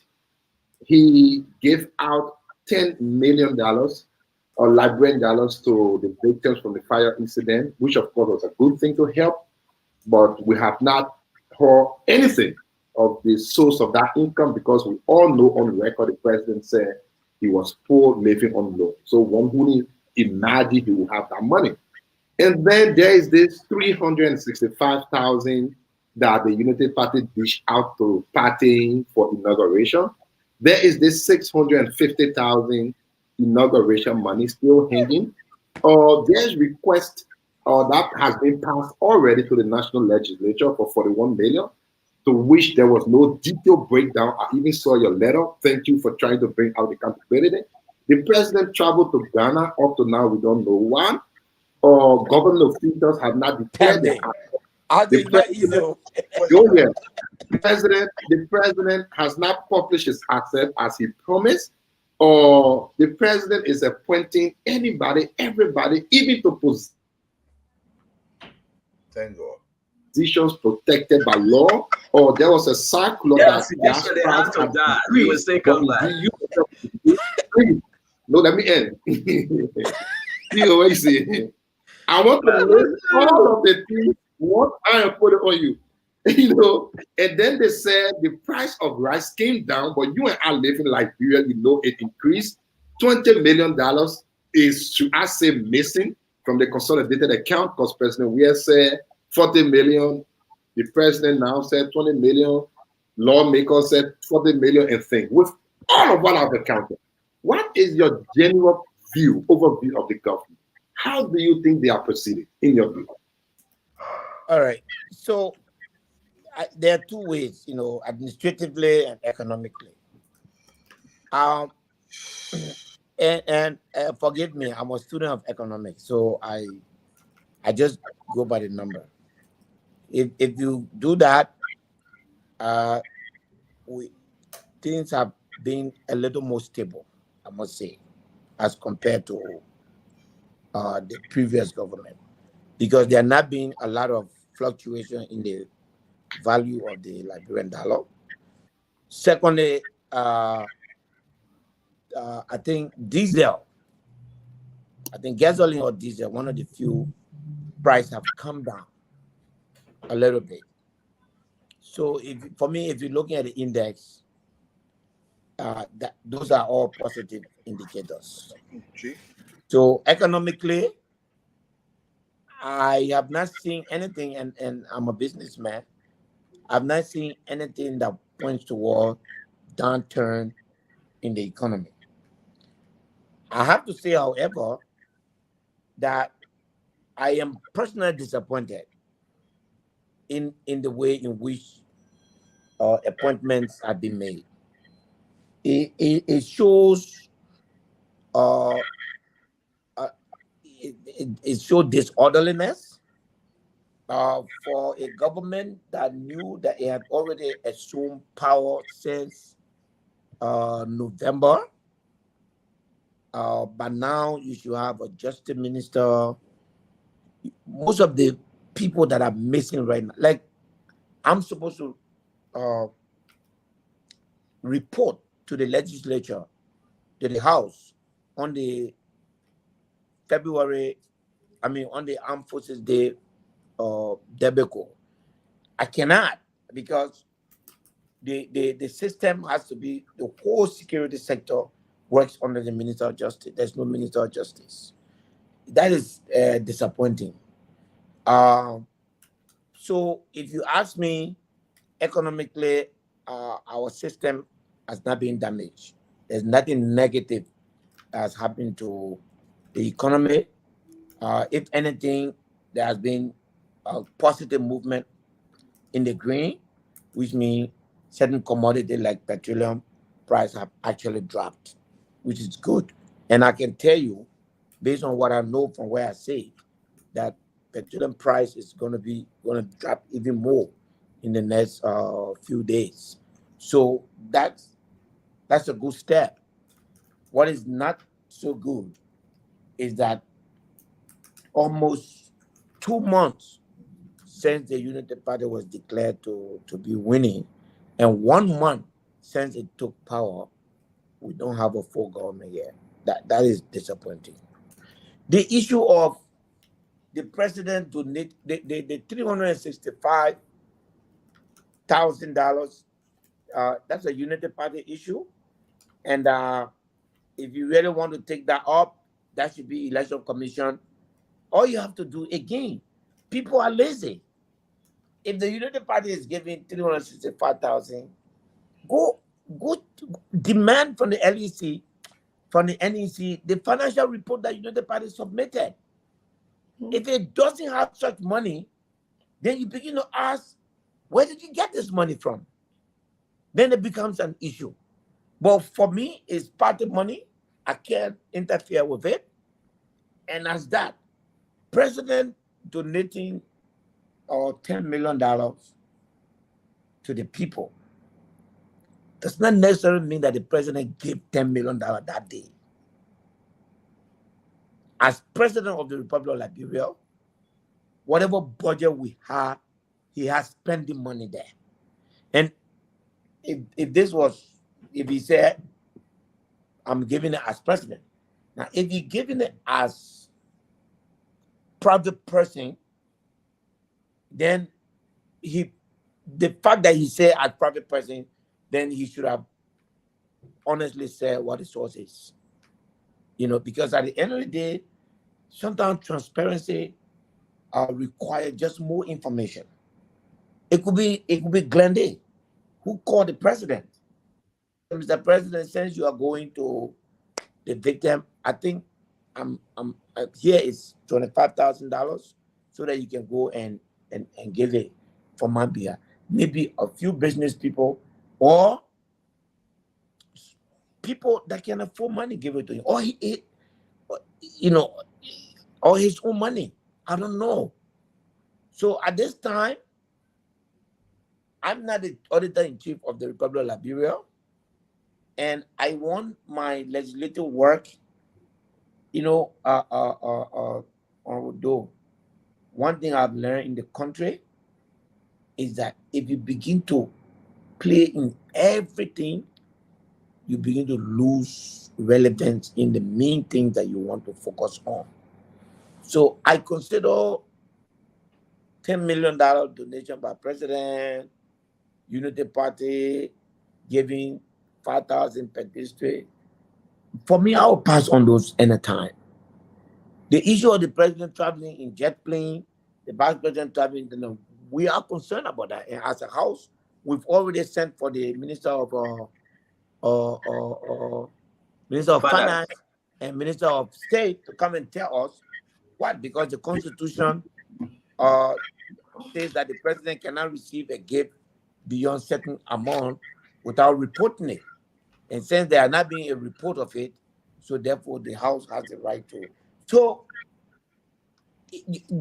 this government has not reached a judgment point.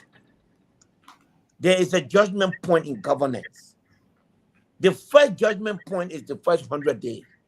You got to allow them to reach there. Thank you. Then you can analyze. Let's jump into something. Let's jump into something. We know that everything you do, you will skip on some of our questions, but we'll come back to it. Especially I will not skip on a lot. Yeah, but you skip on Liberty Party question, and we are receiving information. Are you with us, sir? Or you on the cell phone, sir? Oh no, I'm with you. You are receiving information. Okay, so let me ask this other question. You may comment on other network. You may comment on other network, which is important for us to remind you and bring you to book. I love to bring you in because when I compile all of my evidence and more coming to you as you are, and more coming. So let me ask you this. Let's play this, and we'll ask for your response, sir. Musa Belede is telling UP that Coming will not win. Coming will not win, so he only care about his seat. Really? Do you know me? If Coming now win the election, him will win my hand. Oh, if Coming now win the election, breaking news. If Coming now win the election, if I win my seat, I will resign. Oh, I tell you now, I will not go to the mansion. I will not go to the capital building. Thank you. Read my lip. You the man on the record. Wow. I'm challenging. So honorable representative, Cummings didn't win. Why are you still sitting at the Capitol building representing the people of District Number 7? This election, I have a problem with it. I reserve my comment, but I was not. Look, there was serious anomalies, and you are right, Stanton. I'm not going to answer all your questions. If you don't want me, if you don't want, if you want to take me from my seat, go bring Jack Troy and come with me. Yeah, but I have issue with the election. But for the sake of peace, we let go. But we have issue with the election. But there was no condition. Regardless, you have issue with the election. The National Election Commission confirmed. No, there's something. No. Let me finish. Representative. There was no condition. You are in the affirmative. You are already seriously defined. You say if Cummings, look at my hand, Herman Grove. Can we see your 2 pounds for the sake of the record? Because we want to hold you. No, can we see your 2 pounds, sir? You don't want to see both hands. Can you give us Lesson learned. Graduation say we're not talking to you. Okay, let me say this. Okay. Yeah. First on spoon. This is courtesy to you. I take that statement back. And I apologize for my statement. But I cannot let my people down. They have a reason for bringing me here. So I rest with the question. Now, when you do that like that, I would not push you. I rest with the question. I know in the heat of the moment we will ask those questions. Yes. Let's come to the tenure, then I will bring in Maxwell. I want us to come with the tenure, but before I do that, thank you for being fair with us. A lot of stuff is happening with these people that have tenure position. A lot, amen. And the Anthony Gerald having the internet problem. I hope he can come on. Yeah, I want to talk about this tenure. Yes. Yeah, I want us to. So let me bring it on. Can you hear us, Anthony Yakula? Yes, Stanton. I'm hearing very loud and clear. Thank you. Welcome to the show. Let me bring up to speed real quick because I want you to start. Then we'll bring in Representative Berity.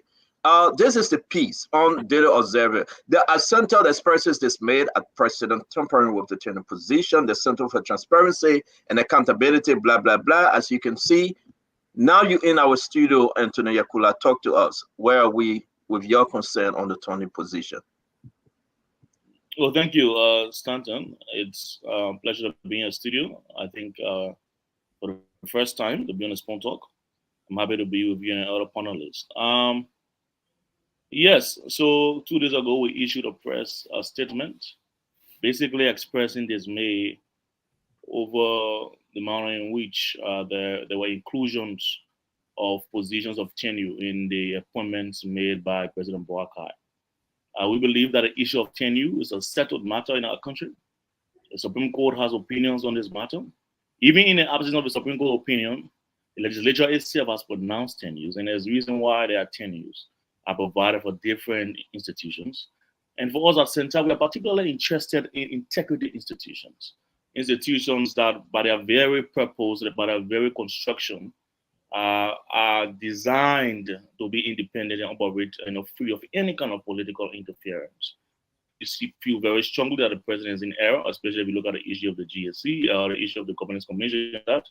And there's a reason why there's tenure, to make sure that institutions are independent, they operate free of the political will of the president, the presidential will to fire and will and pleasure. So to see that the president will move towards removing officials who are in tenure positions is very problematic. Now, there's a whole issue around the tenure thing, right? You'll see under the government of President Weah, there were attempts to have other institutions have tenures. So there's a way in which the way the governance system of the country is structured, people tend to co-opt legitimate state processes, legitimate institutions to further selfish agenda. So you see, of course, there are other institutions which people try to put tenure to, and if I can recall, some objections to that some of those didn't pass, or it will be the NASCOP, tenure for NASCOP, and all of those things. So there are legitimate reasons why things are there. We cannot have an auditor general, for example, that will be, at the will and pleasure of the president. And when there's one audit report that does not favor the president, that auditor general is removed. So we'll put tenure there. We cannot have an LSCC commissioner that will be chairperson of the LSCC or commissioners there. And by the time they start to put people, to take people to court and investigate them, and you remove their tenure. So there's tenure there. So now those legitimate processes that are intended to ensure that we have vibrant institutions, those processes have been tampered with. And that's the reason why you see that we'll have other institutions, of course, that will put tenure to. At center, we're not really concerned. That will be the work of vulnerability and other people to see how they can ensure whether those institutions have tenures or not, right? But we are saying at center that there must, if assuming that certain positions are not worthy of tenure, the president has no authority to remove them arbitrarily. So if, for example, there's a national lottery authority that has tenure, the president must go back to the legislature and say, look, there is a lottery authority that has tenure. This thing is gambling business. I don't see any basis, legal basis and justification for those people to be protected. There's no special interest we have in gambling affairs. Remove tenure. You can go back to the legislature and do that. But for the president to sit and assume onto himself that responsibility, that authority, we think is out of order. If you look at the issue of, for example, environmental protection agents, for example, there are clearly laid down processes. The president must appoint the National Environment Policy Council, which will then vet the position of the executive director and then submit to the president. Now, under the president, we have that position. Anthony Yakula, just 1 minute, I beg you. I want to play from the legal advisor to the president, Bushman Keita. I want to play what he said today. And one of the lawmakers, Nathaniel Falomage, senator from Magibi, responded in almost 7 to 8 pages document. I want you to listen. I want Musa to listen. I will be calling Edwin Snow also from the Senate wing to give us his own view on this. But let me play Bushman, Councillor Bushman, the legal advisor to the president. This is what he said today. In keeping with Article 25, the sanctity of contracts, all those who have valid tenures who are replaced will be compensated for the unexpired portion of their tenures, in keeping with the law. There is a caveat to that.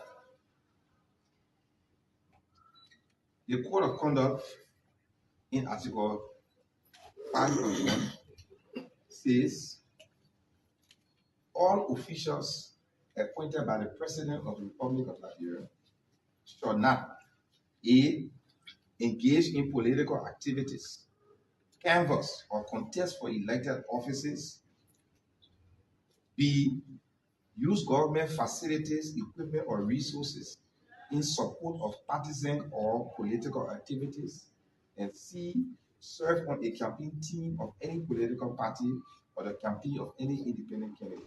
That's the law. The law says you cannot be a tenured official and you actively take part in politics. Serve on a campaign team, dress up in campaign paraphernalia, post all your campaign photos, and do all the other activities, and then still expect your tenure to be respected or expect to be paid if your tenure is taken away. Therefore, we announce that for those individuals who have tenure today, who will have evidence violated the Code of Conduct, you will be replaced and will not compensate you. You'll be replaced. I mean, this is very, very serious. I think, can we meet ourselves? We get all the bad feedback. Anthony Yakula, I want you to respond to his last line. Even we would disagree, but he's saying that because you campaign, is it right from the executive? Then we'll go to the lawmaker. Well, I think, firstly, I must say I'm surprised that this is the kind of legal advice that the president is exposed to. This reasoning of the law, this interpretation of the law is, it's basically turning the law on its head. Now, I'll say this. The law says if you engage in political activities, blah, blah, you're in violation of the Code of Conduct. Very fine. Now, the problem is the law is very clear, the Code of Conduct law, that there must be a body, right, that is responsible to oversee the Code of Conduct. And I must tell you, the Center for Transparency and Accountability in Liberia has its own record for holding the GC Commission, for example, Harrison Yelu to account to say, look, you cannot be at a GC and be wearing part of the t-shirt and be deputy can be minded for the CDC. We are very clear. You check it because you see it. However, we cannot have a legal advisor saying because we have the evidence that the man was engaged in campaign activities, so we will remove. No, this country is a country of law. There's something called due process of law. As far back as the 1300s, way back in England, the whole issue of the arbitrariness of the state power was controlled. They said, look, before there is any action against somebody that deprives them, right, there must be a hearing judgment. The people must go through a process. Even our Constitution, Article 28 of the Constitution says that before you can deprive a man of what is right or privilege, in this situation, we can say, well, to be a government official is a privilege, not a right. On that note, because now we are going towards the next branch of government, can you please give yourself some light, Anthony Yakula? You are in darkness, but you're making some serious point. Maxwell, I want to bring you in, and we'll bring in Musa, Glennie, and Dr. Richardson. Maxwell, the legal advisor to President Joseph Yema Boakai is saying that we will not pay you. Even if they are right, though, help us understand as well. No, I mean, first and foremost, I'm sitting here listening to Councillor Yeket and his Yakula, with respect to his name, Yakula, and his analysis of the law is accent to my ear.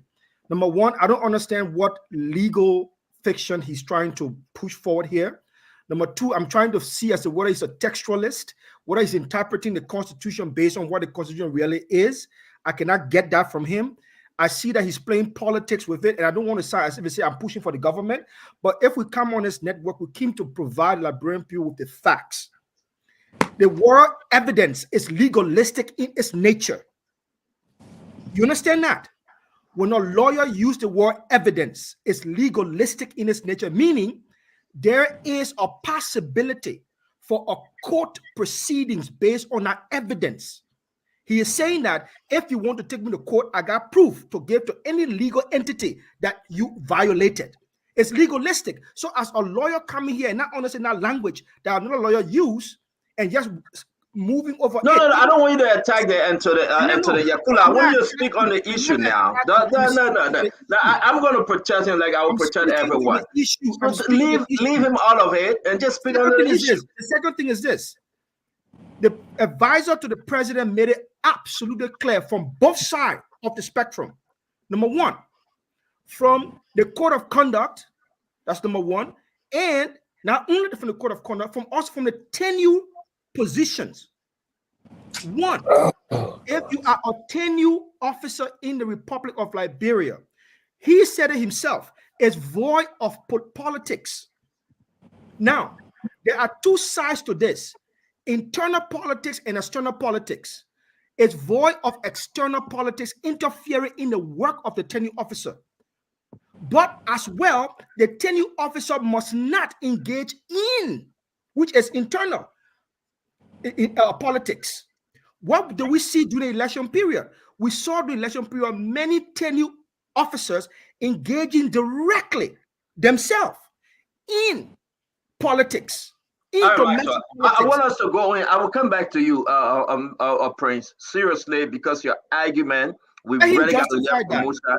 No, we've got to hear from Musa because Buju Banky, the councilor, legal advisor to the president, is on record, is on tape.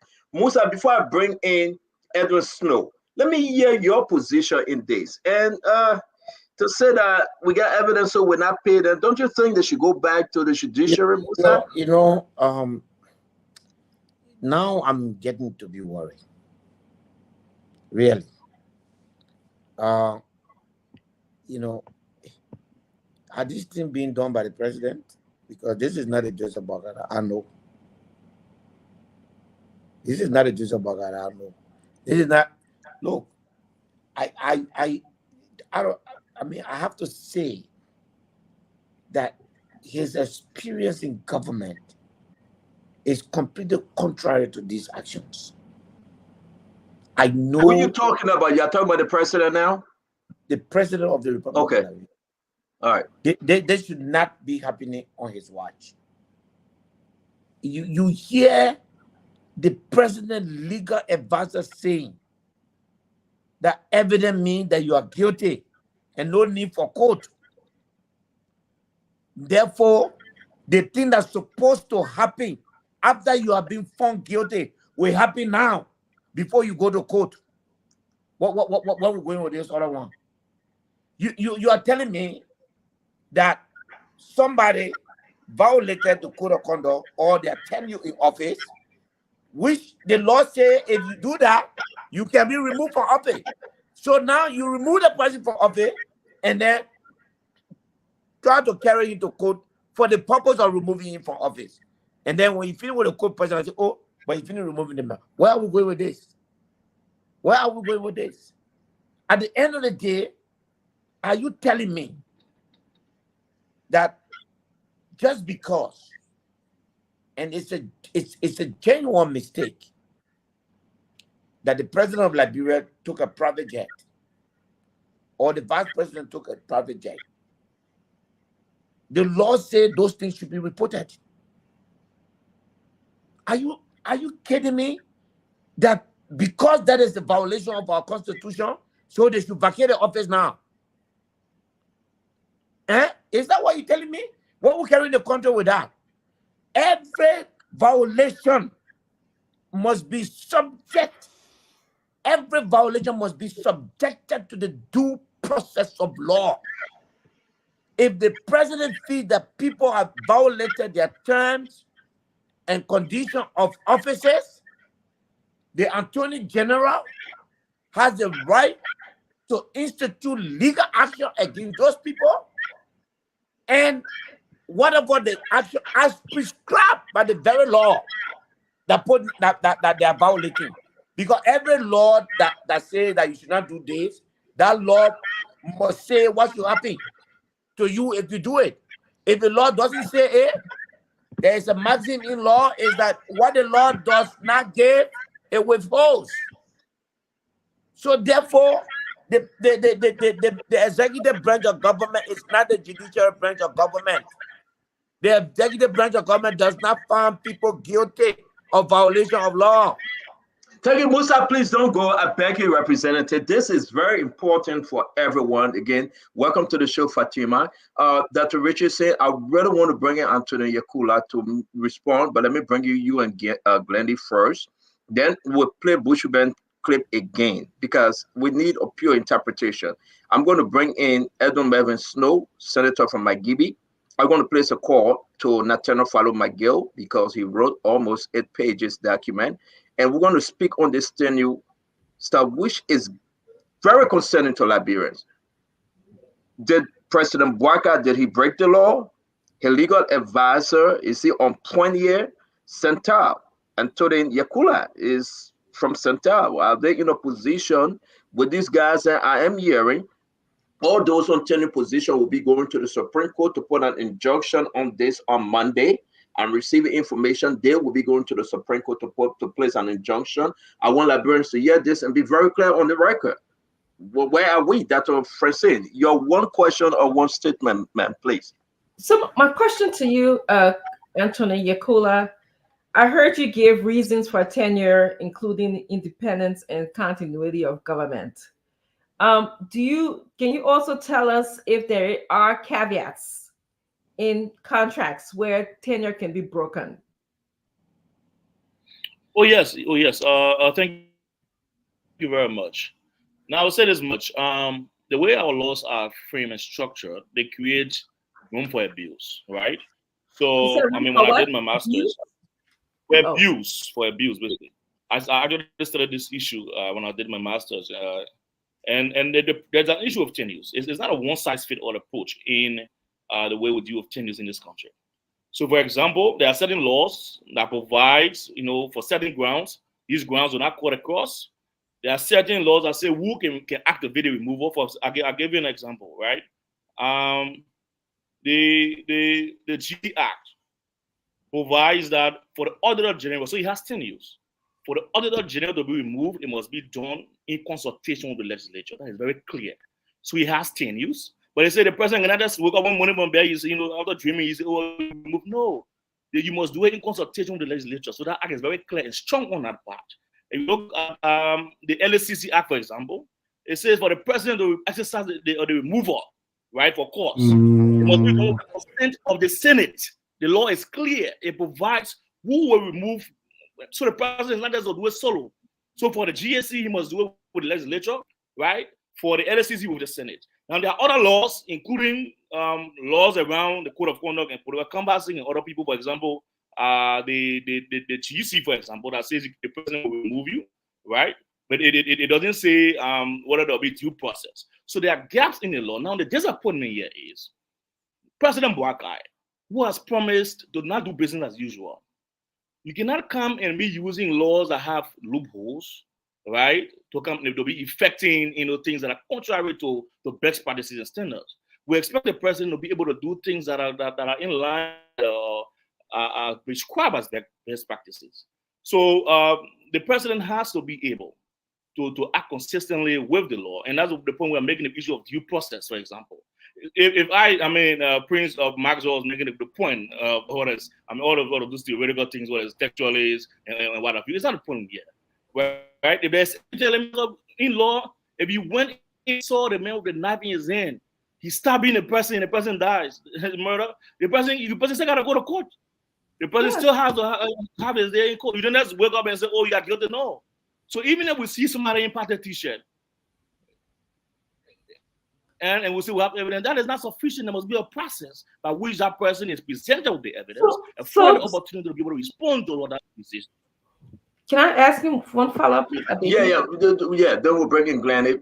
Go ahead. So, Counselor, I heard you give that variations in which tenure can be broken. Like, for example, you said the GAC, you need consultation of the legislature, the LSCC, you need consent of the Senate. And then you said there are other tenures that the president can break because of the loophole in the law. So are you holding President Boakai for the loophole in the law? Oh, yes. President Boakai is this president who came here and told us that we know your business as usual. The reason why these laws, you understand that these laws are enacted over time, right? The LSCC law was just enacted in 2022. So given the fact that the lawmakers have stated that there have been gaps in the law over time, when they do new laws, they try to strengthen these laws. The Code of Conduct, for example, was since 2014 it was enacted. You have the LSCC law that was enacted in 2022. So when the lawmakers were enacting the 2022 law, they said, no, we cannot just have this very blanket, we must strengthen it. We must say when to remove. So the process of tenure is laid very clearly. Now, so this for me is a model law. I should even be thinking, President Boakai should be thinking and say, well, how can we ensure that all the other laws are not consistent? How can we ensure we bring them up to speed of the modern reality so that I cannot exercise arbitrary power? That should be the point. So if President Boakai has promised that he's going to fight corruption, he's going to have a respect for the rule of law, he cannot be using his loopholes. These are the same loopholes that just we are used, and we're all crying around the place. You cannot come out. Let me bring in. Thank you, Anthony Yakula. You're going to stick with us, please. Don't go. I want to bring in Glenny. Then I will bring in Senator Edwin Mervyn Snow.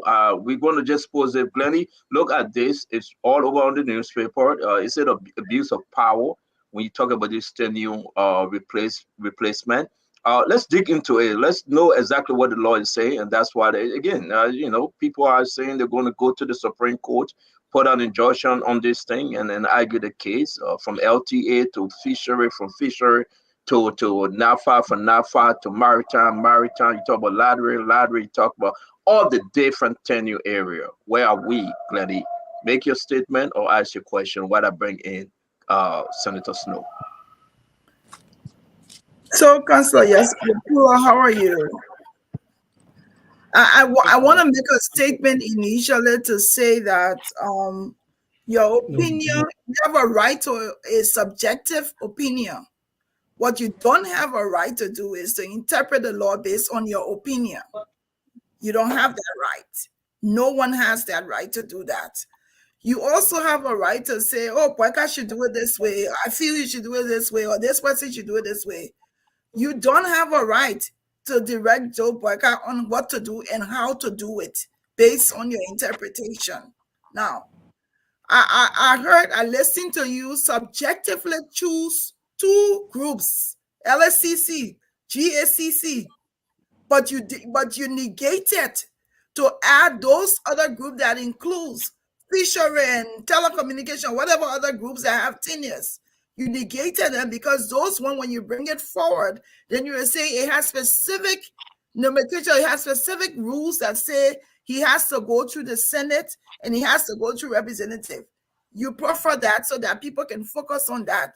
We have to be balanced and fair. You're a counselor at law in our approach in the things that we do.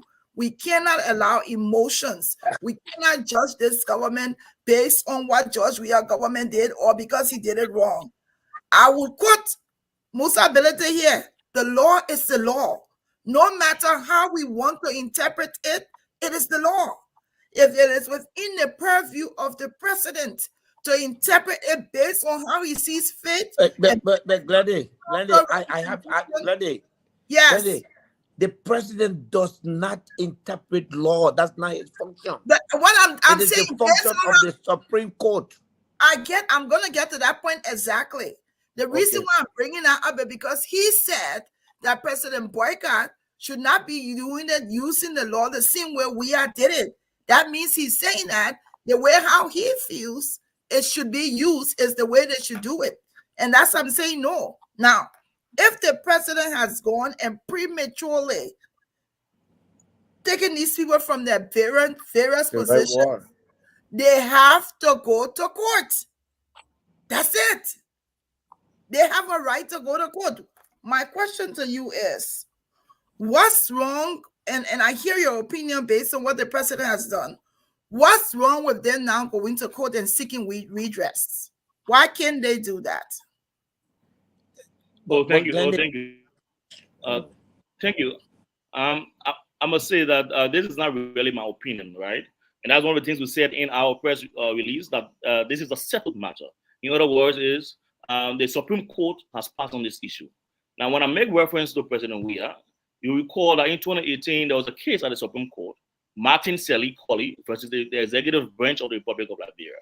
In that case, there was someone who was already at the National Lotteries Authority who had tenure. He had been commissioned by President Seli, and President Weah appointed somebody in his stead. What did the Supreme Court say? The Supreme Court said the president did not have the authority to remove somebody who had tenure.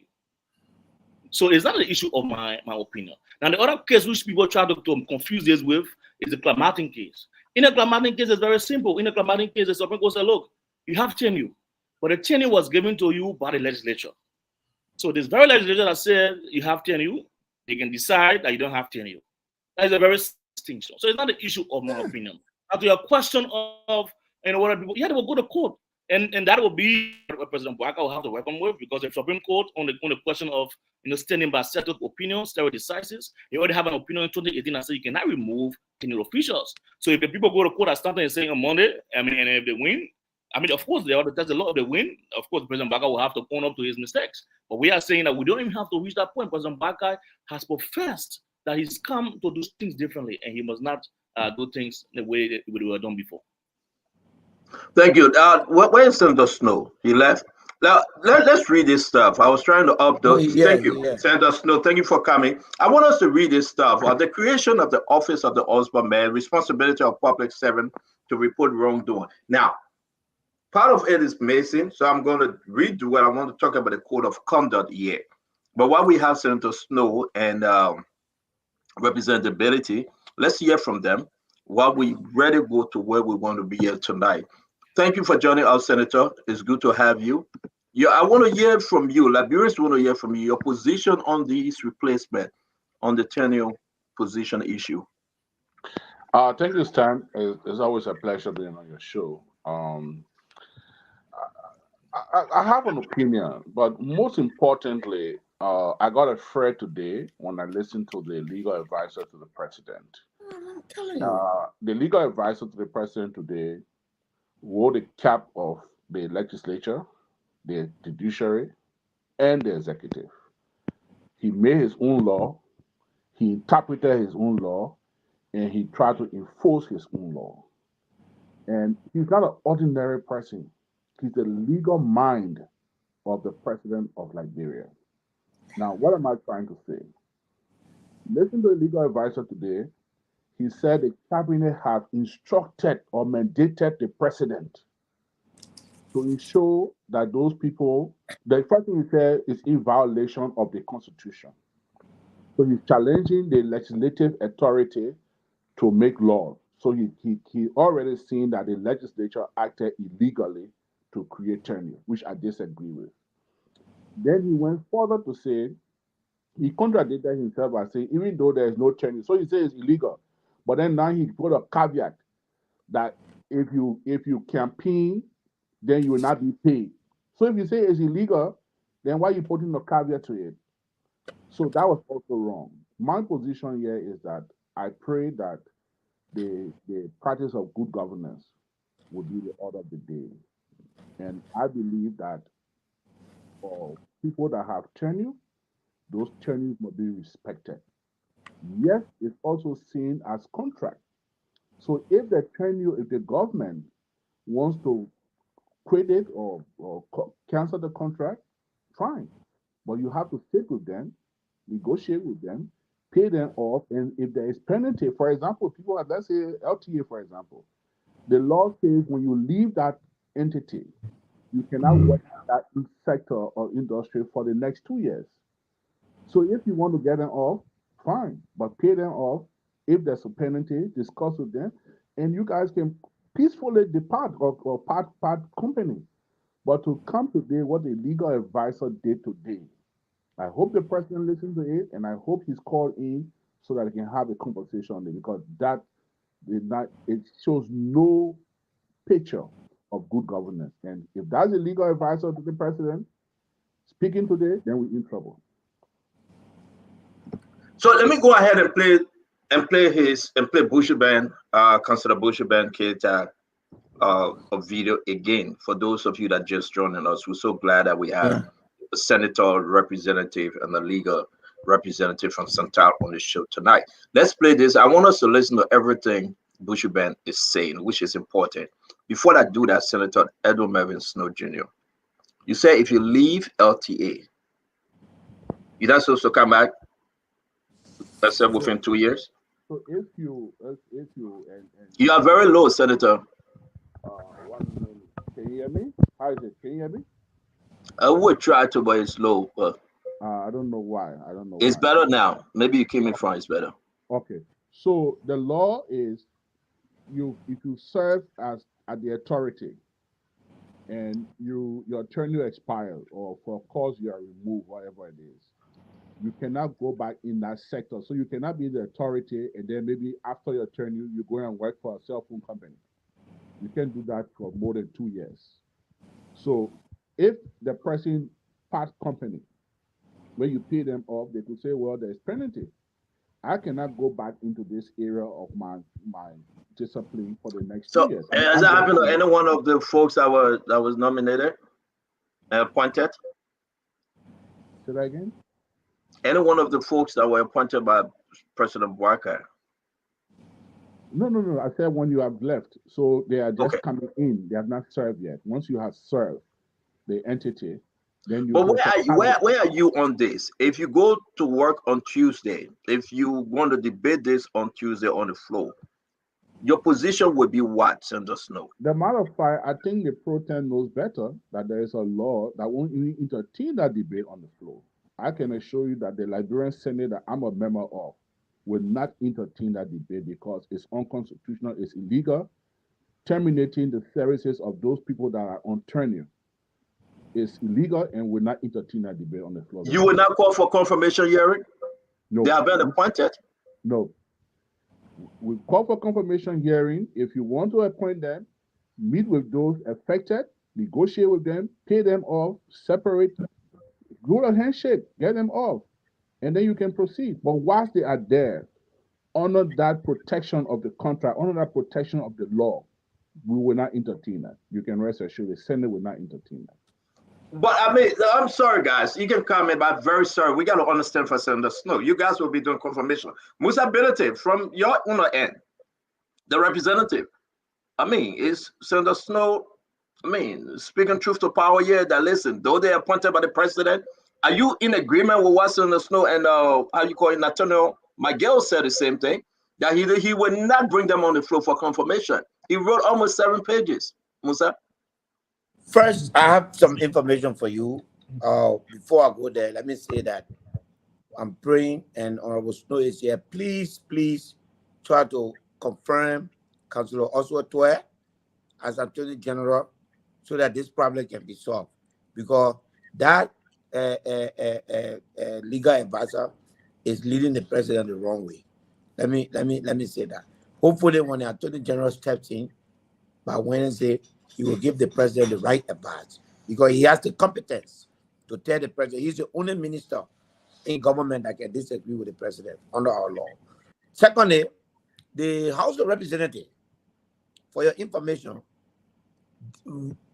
decided yesterday to write the Senate to inform them, our colleague in the Senate, not to carry on any confirmation on any tenure area. We made a decision yesterday, and we also reserve the right to take to carry on injunctive action, because the House of Representatives have the right to go to court if it realizes that its function is being usurped or the laws are being violated without any recourse. So we understand. So where are we here, guys? Glendy, Dr. Rich is saying, Fatima, and Anthony. Let me play this, and then we'll do a quick run on this thing, because it is of a concern, of major concern, Senator Snow, that you guys will not even entertain. Yombly will not even bring this up. Well, I know Yombly knows better. She's a veteran senator. She served the Senate for many years now. And I would be most disappointed if she was to entertain this debate on the floor. If she don't entertain, it would be for intellectual purposes. But I can tell you for a fact that, and just to answer my friend and brother question first, his first concern, Councillor Osotwe has my vote as the next Minister of Justice, and I'm sure he will be confirmed. I think it's one of the best appointments so far, and he definitely has my vote. But on the issue of tenure, well, he's so right. We will not entertain that on the floor. And if it's entertained, it will be defeated on the floor, because the law is the law. Are you talking about all of the entity, every one of them, or are you talking about those that is constitutionally bound? Well, no, the Constitution says also that the legislature will make law for the governance of the state. The Constitution, yes, you mentioned the civil service, the Elections Commission, the general auditing, all of that. But the same Constitution says that the legislature will make law for the governance of the state. The Constitution also shows those areas that the president can appoint. So when the legislature makes law, and this law must be respected. So the law of tenure was enacted by the legislature, and it's a law that is governing our state, and those laws must be respected. Simple. So let's play the clip. We're bringing Fatima, we're bringing Anthony Yakulai, Conor Gray, and then folks, this is to be continued. Let's play this, please. In keeping with Article 25, the sanctity of contracts, all those who have valid tenures who are replaced will be compensated for the unexpired portion of their tenures, in keeping with the law. There is a caveat to that. I'm sorry, we did the first 11 seconds. Is he forcing compensation on them? I know Fatima going to speak. Even before he went further, he said all those that have been replaced will be compensated without negotiation. He said, we'll give you money, go and sit down. But that the legal advisor to the president. Fatima, what say you, man? Well, CEO, thank you for the show. Thank you to all of the viewers and all of the, everyone across the world that's watching. Tenure or no tenure, you will serve at the will and pleasure of the president. And I believe that if the president deems it necessary that at this juncture, he wants you to leave and then be compensated as per his advisor, then so be it. I don't see why we are making this issue such a big deal, because the fact remains that this is how it's always been in Liberia for the times that I've realized it, that people that were tenured in the last regime and the one before, and if the president deemed it necessary that at this juncture they wanted to separate ways, they were compensated and they were, relieved of those duties. So why is it different now? That's just the question I would like to ask. Why is it different? It shouldn't be different. I would like to reclaim my time. I would like to reclaim my time, please. Let me just speak, then you can come after. So I believe that everyone was served, besides the senators and the representatives who are duly elected, as well as the president and the vice president. If the president deems it necessary that you cannot serve in his government at this point in time and you are tenured and they want to compensate you and pay for the remaining time period, they have that right too. They have that right to do so. And so I don't see any breaking of any laws. If you're even here in America, my position here with Biden administration is tenured. And so I serve, although I know that, I'm there for X amount of time, but if I do mess up and I feel that I'm not productive enough, okay, I was just in Liberia, I had to run back because my computer wasn't working, because I know if I'm not productive enough, if I'm not doing what the president asked me to do, he has the right to terminate my tenure position. So I don't see why it's different from that of Liberia. That's all I wanted to say. Thank you. So can I jump in there, please? Yes, sir. You see, Fatima, I think that the law is not designed to suit us the way we want to do it. You just lay the process. Unfortunately, in this particular case, the very process that you just laid to say that if I don't want you, I tell you that I don't want you, please sit down, and then I pay you off. That's process. That is an acceptable process. Those processes you yourself just lay were not followed. That's the minimum requirement that you just mentioned. And that's the least that is expected of a government that is supposed to, honestly, we are here today. President Bouaga is president today because Liberian concluded that the George Weah government has failed them.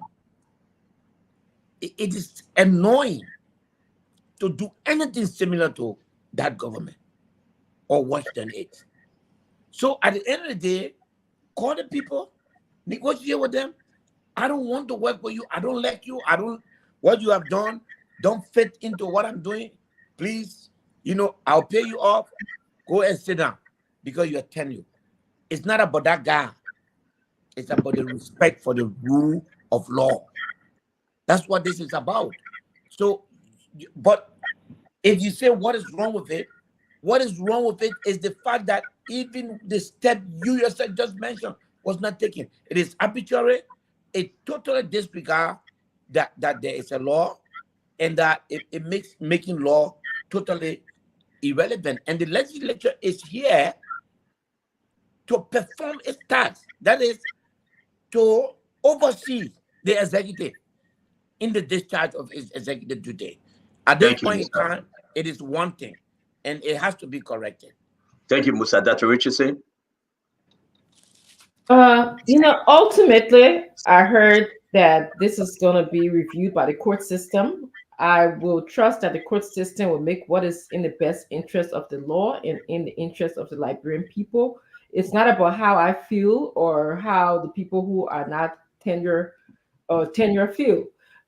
My only thing about this is that moving forward, we should also look at the law that says tenure can be broken. Everybody looking at, let's protect these people's job. They've been there, they're getting paid. But I don't think tenure allows you to get paid without productivity. And nobody has assessed that. If people are in positions and they have not been productive, are we supposed to now sit in Liberia and then continue to allow them to be that way? I think there's a discussion that needs to be held about that. So is it part of the law, Dr. Richardson? Can we ask Senator Snow or the Anthony Yakula that is here? And Senator Snow, before we go to Glennie and Prince Maxwell, did your tenure position TOR asking you to produce just to keep you, or they will remove you if you do not produce? Well, that's procedure. Now, like Dr. Richardson just said. You are ready low, Senator. That's procedure. Okay. So tenure position is not cast in stone to say even if you're not producing, you must stay on the job because you have tenure. No. I mean, you are expected to perform. So you can be removed for cause or through a process, through due process. Or again, look, like my sister just said, sorry, I will call you Mrs. Kurman because that's at least I know you.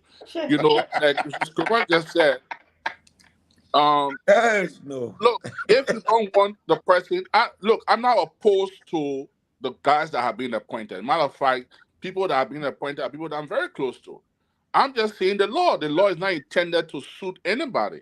So if the president feels that he doesn't want those people, I would say, look, call a meeting with them. Sit with them. For example, you got 5 commissioners at the LTA.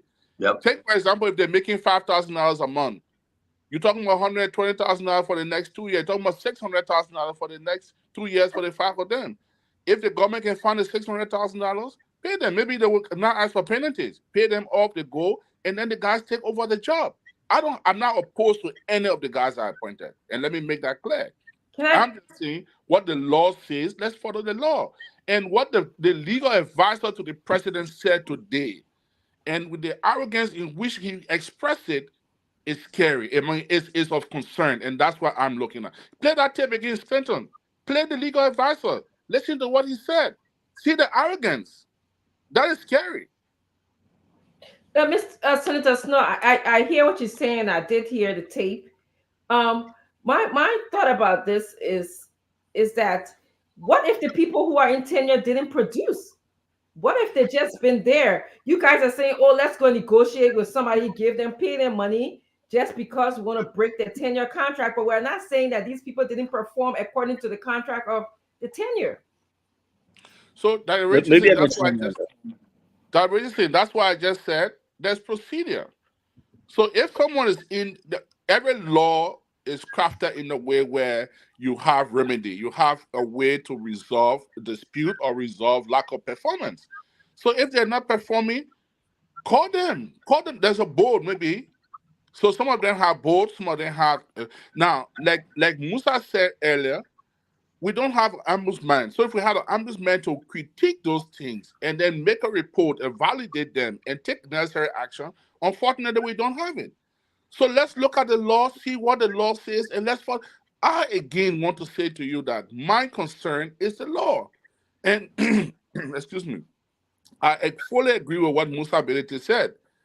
If the Liberian people made a decision that what happened in the last 6 years, they don't want to repeat to it, and because of that, they voted one government out and voted another government in, then let's do the right thing. And the right thing would be, let's follow the process leading to their removal, which will terminate their services, whether it's to pay them off, whether it's final call. I beg you, Senator, I know we're going to go to Glennie. Did they say compensate them? Like the legal advisor said, compensate? Well, compensate as in paying them the balance turn at the unexpired tenure. So if they have, for example, the next 2 years, negotiate with them. I believe, and I don't know for a fact, but I would be shocked to find out that the executive had no conversation with those affected. I think by now there should have been some discussion. Call them to a meeting. I can confirm to you and everyone listening that yes, a conversation came about, but it broke down along the way. It broke down because of saying, listen, I don't want half of my payment. If you want to pay me for the 2-3 years I have left, and let me go. Some of them, not all of them, and some of them say no. According to the Constitution, I'm protected. So this is huge, man. There's another way. No, just 1 minute. Yeah, There's another way. There's another way, as Dr. Francine said. You can evaluate the performance and remove them for cause. Yeah. And that cause will be non-performance. And then you lay out the reason for their removal. But you just have to follow the law. Let's bring it There is something on that record that says every tenure official, there is a place that says you can be removed for cause. So it's not everyone that should get compensated. But if you have not performed, then the president should follow the procedure, get the Minister of Justice involved, get the law to say this man had not or this woman had not produced, and therefore I need to get rid of them. And what are the procedures for getting rid of them? Okay, let's bring it Prince Maestro and go to Anthony Yakula because he's been waiting. We'll bring in Conor Gray thereafter. Glennie? I hear what Senator Snow is saying and Representative ability. My question to Senator Snowe, who's still on set, is are we ignoring the fact that they're based on the advisor that there's evidence of breaking the code of conduct? Are we ignoring that fact, or does it not matter? Thank you very much. My thing with the advisor today was that he ran a judgment. I mean, he determined the case, made a determination. He ran a judgment, and he determined the punishment for the action. So he wore 3 caps today as a legal advisor. He's a legal advisor to the president. He's not a lawmaker. He's a legal advisor to the president. He's not the Supreme Court. That's not my question, Senator. My question to you specifically is, we see that they have violated the code of conduct based on what he alluded to. You mean you're alleging? You mean he's alleging? Yes, he's alleging that they broke it as it relates to them campaigning publicly in tenure positions. I'm asking you, does that not matter to you? If he can prove it, or if that's what the law says. You see, look, the law said, the code of conduct says, if you are in this position, you cannot do ABC. What the code of conduct failed to do, and maybe this is a limit test for us to correct it, is that if you violate it, what should happen to you? The code of conduct did not tell us that. So maybe we need to go back now and visit it. But let me tell you something that you should know. If you stood up next to a policeman and you shot someone dead, nobody's going to sentence you to jail because the policeman is the witness. You're still going to go to court. You're still going to go to court. You're still going to face the judge. The policeman could be used as the witness in making sure you found guilty, but you still face due process. So if those people are found guilty or you accuse them of violating the code of conduct, then take the law, let the law take its course. Don't render judgment. You see, what the legal advisor did today that scares me, number one, he challenged the constitutionality of the legislative power to create law. He said it's illegal. But in the same defending illegality, he still saying that they will pay them, they will pay some, they don't pay some. So if you say it's illegal, why are you opting to pay people and punish people? You say illegal, go drive out there away, don't pay anybody. That's where I'm coming from. Thank you. Prince Maxwell, please. Yeah, I mean, I'm kind of confused, and I do. Senator, hi, Senator, how you doing, sir? How are you, Prince? Good, sir. I do agree on your position in terms of follow the law. I do agree with you 100%. I do agree on the issue of what you said. I'm not going to speak to the legal advisor because I'm sure that you are speaking in your capacity as senator to another branch of government. I'm not part of any branch of government, so I'm going to leave that to the public. Yes. Not yet. But also, I don't see where the president has denied any one of those injured due process of the law. I don't see that anywhere yet. I don't see the president making that statement. I don't see anybody from the president making that statement. I don't see anybody from the legislature making that statement. I don't see anybody from the House of Representatives making that statement saying those that are injured are denied due process to the law. I don't see that anywhere. The second thing I want to talk about is political interference. Anthony Yakula, sorry for chopping the name of Yakula, Anthony Yakula. Anthony Yakula said due process political interference. Political interference from who? These 10 new individuals are working in the executive branch of government. The executive branch of government is governed by the President of the Republic of Liberia. And the President of the Republic of Liberia, based on the Constitution, has the will and pleasure to appoint and remove. So who is the president? Who is the position protecting in terms of political interference? Is it the president, political interference, or the other branches of government political interference? Because there are technicalities I want to understand in terms of this 10-year position.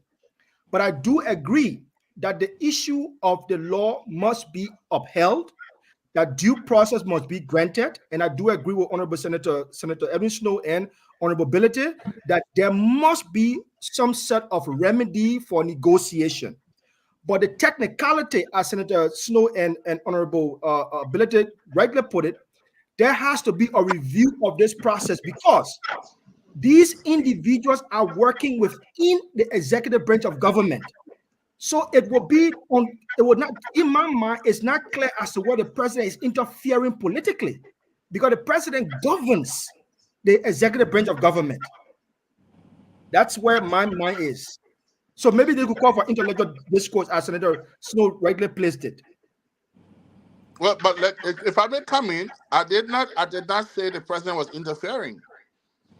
And you're right about that. If any of those affected feels aggrieved, they will go to court. It's the right to go to court.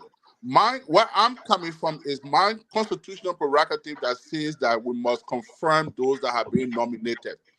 So I'm saying that the Liberian Senate, in my wisdom, the Liberian Senate will not entertain confirmation hearing until the matter is remedied, until there's a logical conclusion to what happened.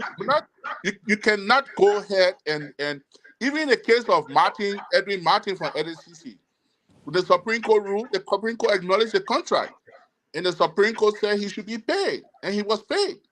When he first went to the Supreme Court said it was immature because he was trying to prevent the legislature from making a law. The Supreme Court said the legislature have the right to make law, and when the law was paid, and he went to court, the court made sure he was paid. So I'm seeing here, look, let's call a spade. I fully do not support, for example, the chairman of the Governance Commission campaigning, wearing party paraphernalia and going to campaign. It's wrong. I don't support it. Let's make it clear. But I'm saying to get him to relinquish that post, follow the law, get him out legally, and then replace him. That's what I'm saying. So I'm not defending anyone here. Nobody should get me wrong. I'm defending. Thank you. Thank you. Let me bring in Anthony Yakula, then we'll go to Conor Gray. Anthony Yakula. Thank you, Stanton. And to respond, I will start with Maxwell's concern, right? His concern about that this president or the president is vested by the Constitution with power to appoint at own pleasure. Now, that power is actually restricted. And the restriction can be found in Article 54 of the Liberian Constitution. Right? They say the president will appoint cabinet ministers, people, officials of other political subdivisions, blah, blah, blah, blah. Those are the people that operate according to the will and pleasure of the president. I mean, if we extend, now on the question of political interference, yes, it becomes political interference when there is a certain commissioner of the Governance Commission and the president says, oh, you should remove. So by doing that, you're saying do not operate as Governance Commission chairman. That is political interference. Now, on the question of the tenure, the Constitution provides in Article 89 that the legislature will establish other agencies, other ministries, agencies of government, and prescribe for their running, right? So if that the legislature goes ahead and establish institutions and say, look, you have tenures. You are not under the will of the president. The president cannot claim that they are under his will and pleasure because they do not fall under Article 54 as prescribed by the Constitution. But there's a very clear delineation there. Now, to Dr. Francine's point about incompetence and removal, yes, I must first begin by saying that the laws are basically vague on the question of what constitutes cause. Now, as Honorable Bader said, all of these laws say you can be removed for cause. But from one law to another, it is vague. Some only say cause, but some are very specific, for example. If you look at the laws for the LACC, the IAA, and the PPCC, it says that you can be removed, for example, for mental and physical incapacity. So if it's established that you don't have a mental sanity, there's a cause that is clearly defined. Right? So that we don't have to go looking. Once we establish through examination that you have mental incapacity, you can be removed. The other laws are saying incompetence. The other laws are clearly incompetent. But the question is, to Francine and Fatima, how do we establish incompetence? Just by the president waking up one morning and say you're incompetent? Is that not going to be a process of review? To say, oh, what is your performance for the period? Can we see your performance? And how we can evaluate the performance? So there has, at the bottom line of things, there has to be a very well-structured and well-thought-of process. Thank you very much, Anthony Yakula. It's good to have everyone. We got a few more, maybe 15 more minutes to go into this conversation. It will be our last conversation for tonight.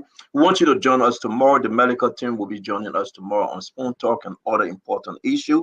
We have problem with NASCO. NASCO head, his name is I will give you his name. We have some document over here. We want to flash this information to you to set the stage for the show tomorrow, because he receiving some money while he's out of the country. He receiving a lot of money. I believe whosoever can share this with him, we need to speak to him.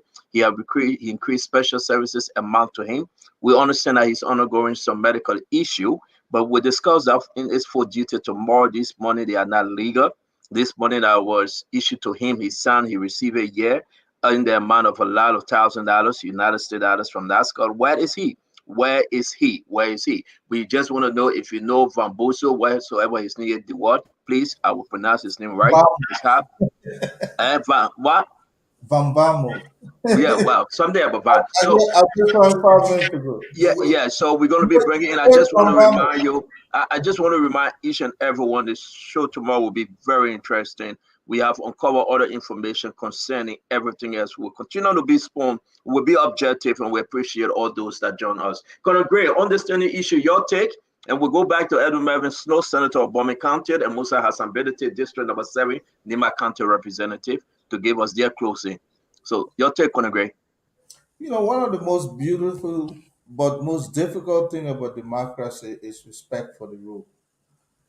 I remember when Mr. Trump was all over the place violating all the laws here. It was difficult to watch. But now it's even beautiful for him to be pleading that people respect the law. We had that same situation with Mr. Weir. But you know what? This was supposed to be the beginning of the follow of the rule of law. And this particular administration should have set the basis. I'm hearing that people are taking arbitrary power into their own hands. And that is scary for me. It may sound suitable to some people now because it's not weird. It's Ome Bwaka. So the song is sweet to dance. But think about it the other way, if it were the reverse. I enjoy the lawmakers tonight. I think they were on point. They are not saying don't move those people. They're only saying follow the rule, the law. And so imagine if that was somebody else, you would have, followed the trend of the argument from the lawmakers. Afterwards, each of those contracts, I want to believe they have specific performance. But I think it was Anthony Yakula who said, where do we draw the line? What was specific about those performances that they were looking for? So if you're going to go evaluate their performance, what are you going to be looking for that they did not keep? And so my advice would be, I think, in as much as people are supposed to be appointed to position, let's follow the rule. It might suit you tomorrow. But if you take it arbitrarily, you might come back tomorrow when you're looking for the law to be respected. Somebody, apply the same jungle justice. Don't bite your finger, because that's exactly what the seed you sowed yesterday. That's exactly what you're going to be reaping tomorrow. So hey, I support Senator Snow and Representative Ability on this issue. I think let him exercise some patience. Institute due process, and let's find out what these guys were supposed to have done that they didn't do, especially those who were seen with party paraphernalia. That's a straight violation of the term of reference. Those are the low-hanging fruit. You just say, my man, yeah, picture, yeah, evidence, they say you out of here. But follow that rule. It will come back to benefit. You see, in the army, we used to say, wait for your time. Because when your time comes, after you've respected somebody, when you get there, you want someone to respect you. That's it. Don't start to my army business. You first start talking about your 4 days. My 4 days are legitimate. But let me ask you a question, and then we can take you guys. Thank you very much. You make a very, very good point. Folks, just to understand, when I said I tried calling the director name, and thank you very much. We have some document, the allegation that he authorized his Assistant Director General for Administration, Yvonne Sawola, and the DDG to do him a favor. The favor is to give him some money. He left the country since November 16, 2023. He been sick. The question and the allegation is, I did dip into the pension fund at NASCA. I did dip into the pension fund. We want you to join us tomorrow where we'll go into the entire story. People trying, they were going all over looking for Dewald van Bommels, if I pronounce the name right. Right now, we know where he is. He is not well. We can confirm that because we know where he is. Yeah, in the United States. But to request for more money, on a white, we have the document, and we're going to join us tomorrow. While I stay here to have Senator Snow and Representative Musa Bility, I want to just show you guys this. The incoming, if confirmed, the incoming director for LWFC saying some people owe some money for the water, for the sewer. What's going on, Senator Snow? Millions of dollars too. Like you can see, US $7.3 million. This American service there, almost US $2 million onto the employees. They're owing the people money. But what we have in our possession when we dug deeper into this thing, Honorable Snow, we have some names of people that are owing. AME University, just for sewer alone, $12,000. Aminata filling station, $7,600. Aminata gas station, $9,000. BK Pharmacy, $907. National Achiever, $12,000. Central Bank is owing $12,000. CWA UMU, $6,000. The list go on. I mean, it's over 14 pages of huge document people are owing. Former presidents owing. I'm not going to put that one on. I don't want to get in trouble. The Capitol building people are owing. Senators are owing. Daniel Solomon, whoever he is, Embassy Suite, George Haddad, Lone Star Cell, the Taco, Fawas Building, Fast Food Center, Doris Andrew Tyler. These people are owing money, totaling $7 million United States dollars.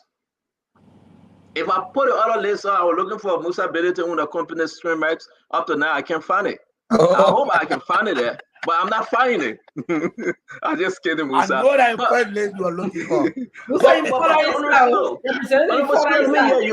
We have all the document, Honorable Snow. These people are owing, and we're crying that the government are collecting revenue as desired. Now, Water and Sewer is counting on the central government to pay her staff. And people are owing. The list is huge. It's bigger than what you just said. Over 14. I mean, huge list. People that we know. President, vice president. They're on the list.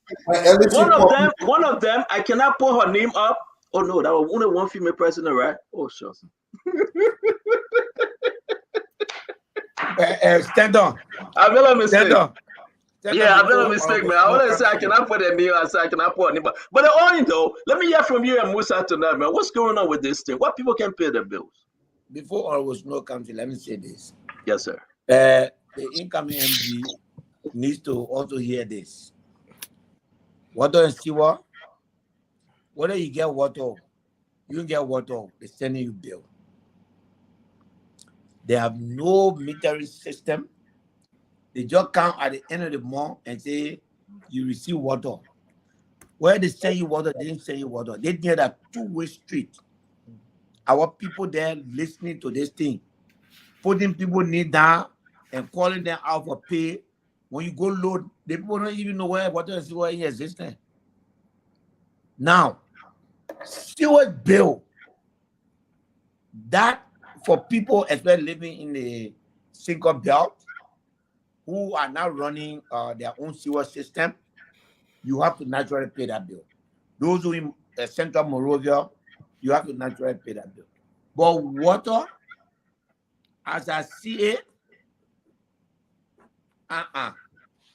what you are seeing is just sewer bill, though. It's not a water. We'll understand your argument, yeah. Someone there is say water and sewer. I saw it before you move it. No, let it go. It's a sewer only. No. You're not changing. You said the first one. Yeah, I agree, but now I don't want us to cherry pick. George Haddad, water and sewer. Yeah. Musa, George Haddad are your friend. So give me 6,000. Cut it into two. Yeah, because if you start a conversation now, George Haddad are your friend. You owe him 12,000 and change. Pay the people 6,000 and keep the other one for water. We'll consider that. But for us to sit here and laugh about this, $7 million going in the drain. Honorable Snow, man, where are you? I mean, how can we redeem ourselves as Liberians? I think I like the exuberance coming from the new managing director, and he's trying to collect money that is lawfully, or I think is lawfully owed. But maybe the Facebook way will not be the first way to do it. I saw on his Facebook page today the public service announcement. So me, I won't get in trouble with more Ali than my friends. So I will send tomorrow to check my bill, and if I owe them, we'll start talking about it. So if he put my name up, if he put my name up before he talked to me, I will sue him. So then you're confirming. Don't confirm me. He confirmed already. We can't finish confirming that. Honorable Snow said he warning shot already. The man qualified. No, Mo Ali qualified for that job. You can't take it from him. That area, water and sanitation, that Mo Ali area. You can't take it from him. But tell him, he put my name on Facebook, he consult me, he sent my bill, he put it on Facebook, I will sue him. No, but actually, for the sake of Mo Ali, I must say this to you though. He posted on Facebook, and we got to go around just to get the names. The name is over 14,000 names. 14,000. And when I look at this name, Honorable Snow, personally name on it. I show my name on the 14,000, so I will send that tomorrow. I will see my bill and we'll negotiate my bill. And I put my name on Facebook. Yes. But what can be done? How can you empower? How can you guys empower Mo Ali? You know, to actually get the money. Seriously. Standard, you know what Musa just said is true.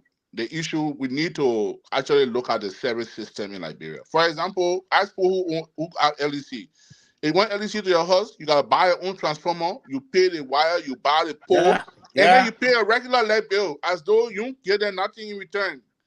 You want water, you gotta, for me, from the main road, I gotta run water line all in my community, and it's free of charge. You still gotta pay the bill. Whether you get water, you don't get water, you pay the bill. I had to do borehole in my yard recently because there's water shortage. But every month will send you bill. Wow. So public service announcement. I will sit down Mo Ali, we negotiate while legitimately owe with Turbo 8. Your number one name on Facebook. I'll put your name on it tomorrow. I get your name. I get Musa Benedict Shrimek's name. Right. Shrimek owe a lot though. Shrimek company owe a lot. They owe almost 20-something thousand just for SeaWorld alone. And because he was coming, I couldn't put his name on the list. Shrimek operate from the Freeport of Monrovia. No SeaWorld system there. Stand on. Yes, sir. Yes, sir. Yes, sir. Streamer that Muslim company during a fast money don't use the sewage system much. So you can't be owing that much. Man, so one of the guys, thank you guys. What on bills, Senator Edwin Snow? I know fully well you made a public call and a very strong argument about ECOWAS bill.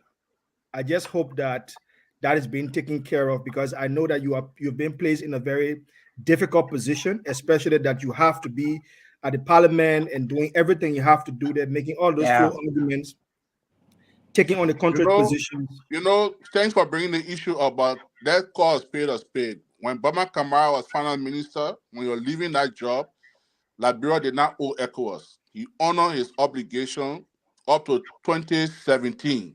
He's honored that. As a matter of fact, I have Madam Seli became the chair of the authority head of state ECOWAS because Liberia honored ECOWAS bill. Yep. When he left there, that went all the way to almost $20 million. So, call Samuel 20 now. Call your friend Samuel 20.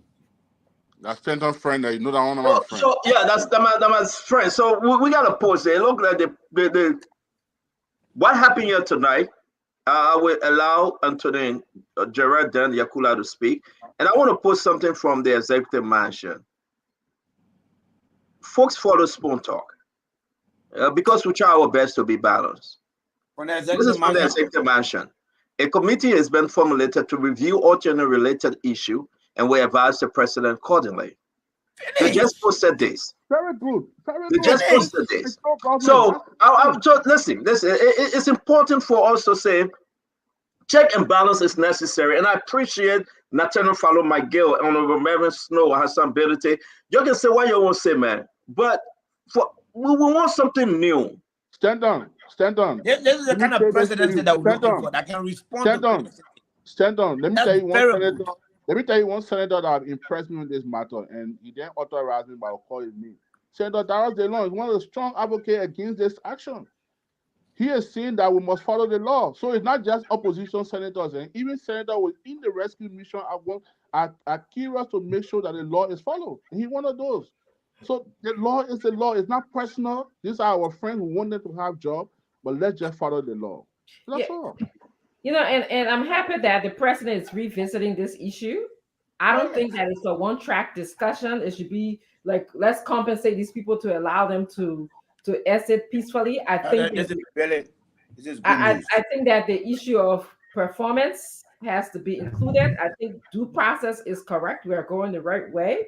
But part of that due process should include reviewing every single one of those contracts, because I heard from Anthony Yakula that they're deferred depending on which agency that you go to.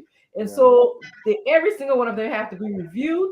There have to be documentation in terms of productivity. And then that has to be transferred to the proper agency to say, okay, this person did good, this person didn't do good, or to the court system. Let's fight to terminate or not terminate. So let me say this, and you guys will go to Anthony Yakula, who will do his closing. We'll go to Senator Snow, will do his closing, Musa. Then we'll stay in-house to finish his program. But since Spoon been on people, seriously, they've been following Spoon on this issue. When they heard that Musa was on and Senator Snow and other folks were arguing this thing, it is of concern in the country that today, within less than 20 minutes, 20 seconds, 20 minutes or so, there you have it. The executive mansion has now put out on their official page, a committee has been formulated to review all tenure-related issues and will advise the president accordingly, because that's what you do as an independent media. We will take no side. We will be very objective to make sure that everyone follow the law. Like my friend Musa Benito will always say, let the law be the law. And that's the best thing we can do. And to the Yakula, talk to us. Now you fight for this thing. I think you're feeling good tonight.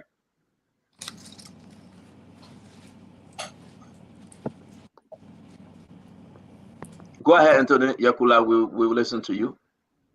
Yes, Stanton. Thank you. This news is very welcoming.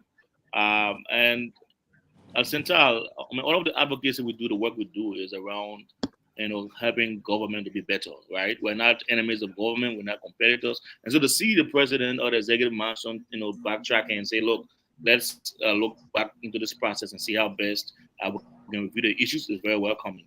And I think it's a very good move, because if you were given information that people were contemplating going to court, I can imagine how it would have been for the president. It would have been a very serious issue. It would have dampened his reputation, where it mattered to move out of court, and then the Supreme Court ruled as per precedent that he has no power to remove tenure officials. So I think this is a very good move, and this is the kind of democracy we want, that the president believes that he's amenable to change, that he's not a Lord and gospel.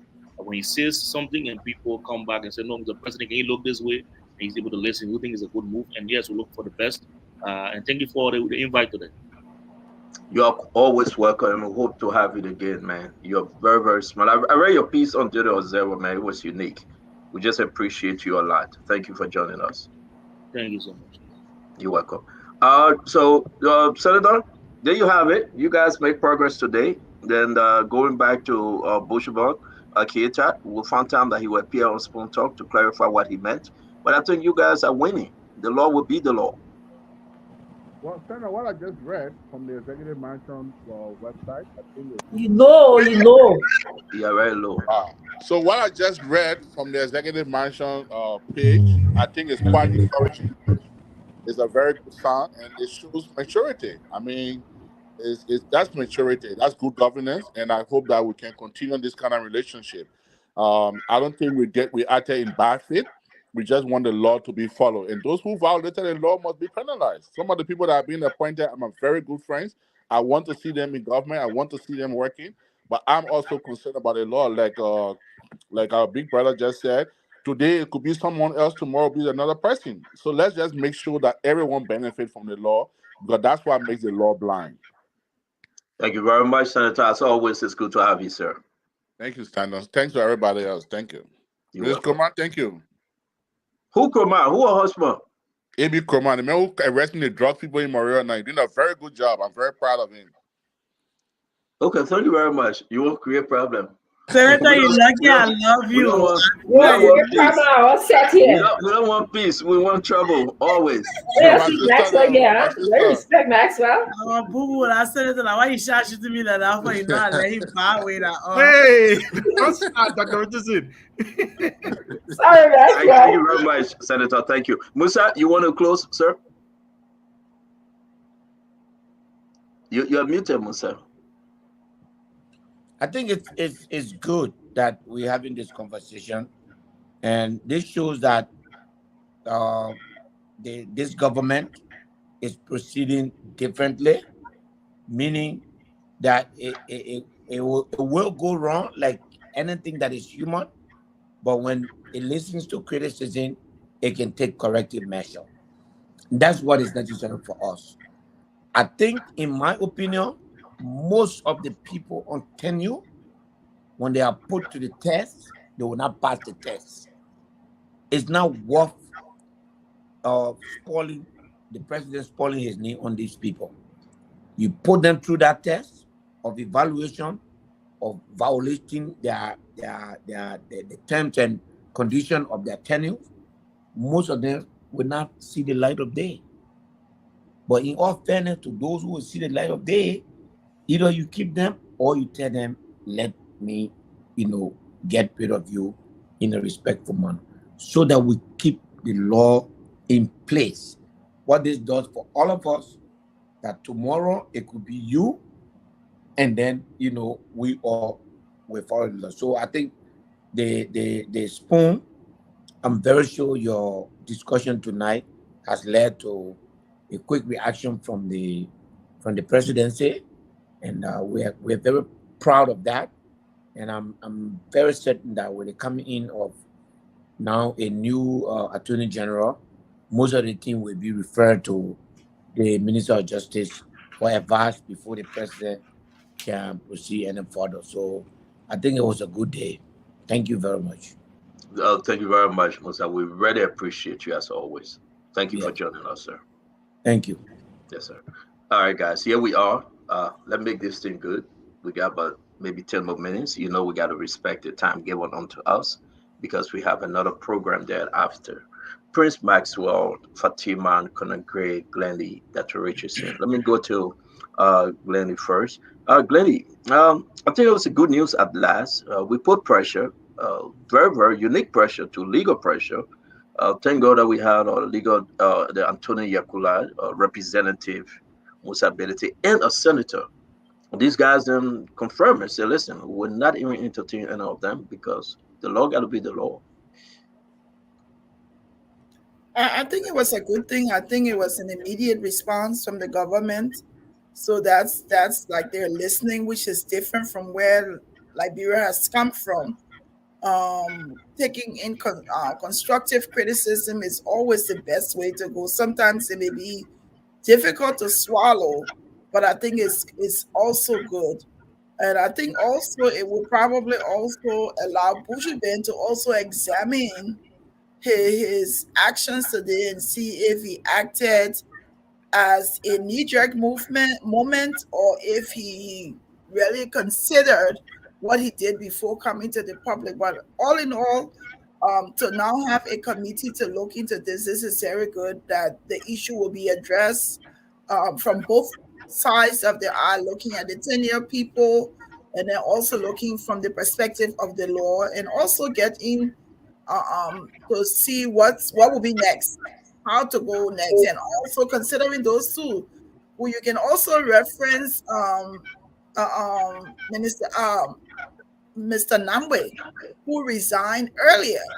Could it be that because he felt that he also violated the code of conduct and that's why he resigned?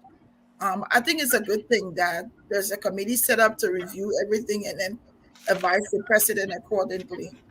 Thank you very much. Because we're doing our closing, let me bring it in. We laugh on this, but it's very serious. I want you to, let's take a look on what Amos Stewart did today. Amos Stewart also sent a document out. It was posted for immediate release. Today is the 23rd. The management of the Liberia Petroleum Refinery Corporation has with immediate effect terminated the consultancy services of 7 individuals. 7 individuals were let go. They said, we don't want you, thank you. Are we going to commend Amos Twelve on this? Well, I mean, your take. I saw that, but I don't know if that was in detail. As it's like, I don't know why they were terminated. So I don't know what to say. I don't know if this is the medium he's going to use when he terminates people to post it. I don't know based on what this is being set now as a precedent. If he has determined that these people, these were consultants, and if they don't need them, then it's fine to I hope he would have explained to them why they don't require their services any longer. Probably he did. He can just put that letter out, but I think this letter said it in the second and third paragraph. With the reason why he's suspending or terminating the consultant's say contract. So yeah, maybe they don't need him anymore. So if he's done that, I think one of the reasons would be, let me go ahead and ensure the public knows about this before people start blaming me. But I think this is what also almost like what Mo Ali did. This is somebody coming into their new position and checking on everything to make sure they know who's working there, they know what capacity they're working in, and they're also making this determination on whether they still need them to function. So we'll watch and see. I don't think it was a bad thing if they don't need them anymore, but I think we'll keep watching to see how they proceed over there. No Massacre Kamara, Nigeria star here. Say that again. La Fatima. What did you say? What did you say? No Massacre Kamara. Oh, Massacre Kamara. But we can listen. That story is not done yet because we are receiving new information. We have received new information on Mr. Massacre Kamara, and indeed, I think he should be traveling to Egypt. With the gentleman over there, they should be traveling tomorrow morning or sometime within the next 24 to 48 hours to Egypt. But we're receiving some information. I think we need to hear more to that story. So I don't want us to bring it up. I want some hard proof. Whether what he's doing, whether it's in confirmation or whether the president going to accept the fact that one of his officers in charge should be going to work using the country funds and renting a car. Whether you like it or not, if it is accepted, then we need to know from the executive branch. But whether Massacre Kamara is breaking the law by doing that, whether he's breaking the law, whether there's a law yet to be broken, we need to let the Liberian people know. So it is not done. A lot of information is coming to me on the Rabat International Airport, hard evidence coming to me. And I hope that we can hear from Mr. Kamara again how he intends, whether the government, the president will put someone permanent as managing director. But the place is rotting. The place is rotting. A lot of money is moving in that place. The document I have in my possession is scary. And I think we need to address this thing by next week to see the position the president want to take, because we are yet to rescue and not to give an excuse. Dr. Francine, your closing, please. Yeah, so I have a few thoughts. The first one, I believe that the executive mansion's decision to revisit the 10-year contract is quite appropriate. However, when we have this conversation about tenure, it shouldn't be like, oh, we got to pay these people off. You know that they are there, they've been there. You know, there's more to this conversation. We can no longer just say, oh, let's talk it the other way and pay people off. Liberia is way behind. We need productive citizens. We need people to be working. We need to be able to ask people, what have you done in as much as you have given, tenure has been given to you. So I think that the government will be on the right track if they go back and review all of those contracts specifically, because the lawyer here today told us that those contracts have variations to them, and then find your reason, your causality to remove them, document them, submit them to the court or wherever you need to submit them to. I also think that what the manager at the Port Authority did today is welcoming, especially if he did it in that it's consistent to his bylaw in the contract that he's using to exercise his power. He said that the previous government just went on and gave people consultancy and contracts. I think that's what I got from the second paragraph in that letter. So he's now assessing to make sure, and part of his assessment process is to do an inventory to see what he has, what he does not have. So that's how you do as a manager. So I like that Mo Ali is also using social media, even though some people might frown on this, but I tell you, digital social media, that's the way to go in terms of communication.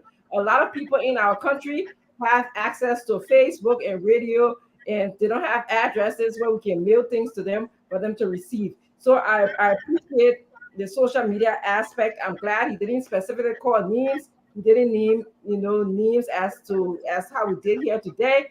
If he reviews his contract and he can do this legally, I think he should. I also think that Musa representability made a salient point here. And the point was that there's an issue with awareness about the billing system, about water and sewer company. And I think that issue stretches across to LEC as well. People don't know what they're being billed for, how they're being billed, how much water they use, whether they use water or not. So I think we really need to have some training or education or some awareness on the issue business. In as much as representability is a good friend or brother of mine, he likes doing things the old way. Like go and negotiate. I disagree with that. I think that let's go by the law. We shouldn't be calling people in the background to do no negotiation. I appreciate his traditional way of wanting to do things, and I'm happy that I got to know him for myself, read all about him for myself to know that he how he does things. But yes, yet and still we do disagree on a lot of issues. Again, I want to close by saying, as they review this contract, let them focus on productivity, not just compensation. Liberia, we don't even have the money to be compensating people in the first place. What we do need is for people to show their juice, show how productive we can be. That's the only way our country can go. You can't go sit at a job for how many years? Years after years, you produce facts, you do nothing, then you say you won't get paid, you won't get back paid. You're not sitting too well with me. So that's what I have to say. Thank you. It was a great show. It was a great show, and we will be again, folks. We will say thank you for joining us as always. Let me bring in the young incoming ambassador Prince. Yes, don't stop that number, man. Quickly, I think the office of the president was sanguine. But Prince, sorry, I'm sorry to interrupt you. When AB appeared and Fatima came, you left. Why? At Stanton, you dragged me from doing my work. I had nothing to do with it. I'm not in your house. Don't do that. Don't do that. I told you how to run. Let me eat my chicken boom first. I came. I stated what I was supposed to discuss. No. Hey, Prince, how you doing? I had a wonderful conversation and I left. But let me continue. Don't mind. I was just let her rub it into our head, Prince. How you doing? But you didn't respond. How are you, Prince? How are you doing now? How are you coming on, Fatima? You okay? Great. How did you respond? Hey, man. I didn't hear the man responding. We're closing the show now. Let's have some fun. I didn't hear the man responding. Great. You come and carry the number of the show up now. I tell you, you know the less salacious business, huh? All right, quickly. Anyway, guys, we're just joking. Quickly, I mean, from my perspective, I think the office of the president was sanguine on this matter of the 10-year resolution. I think the president office just showed leadership, and I think that the executive mansion official announcement was timely and a forward step in the right direction. I think that Liberian people are seeing how I'm confident in the president's ability to steer the affairs of the state. And I think there are many people that have said that should have voted for the president. I think that we are on the right path because he's listening. People around the office of the president are listening.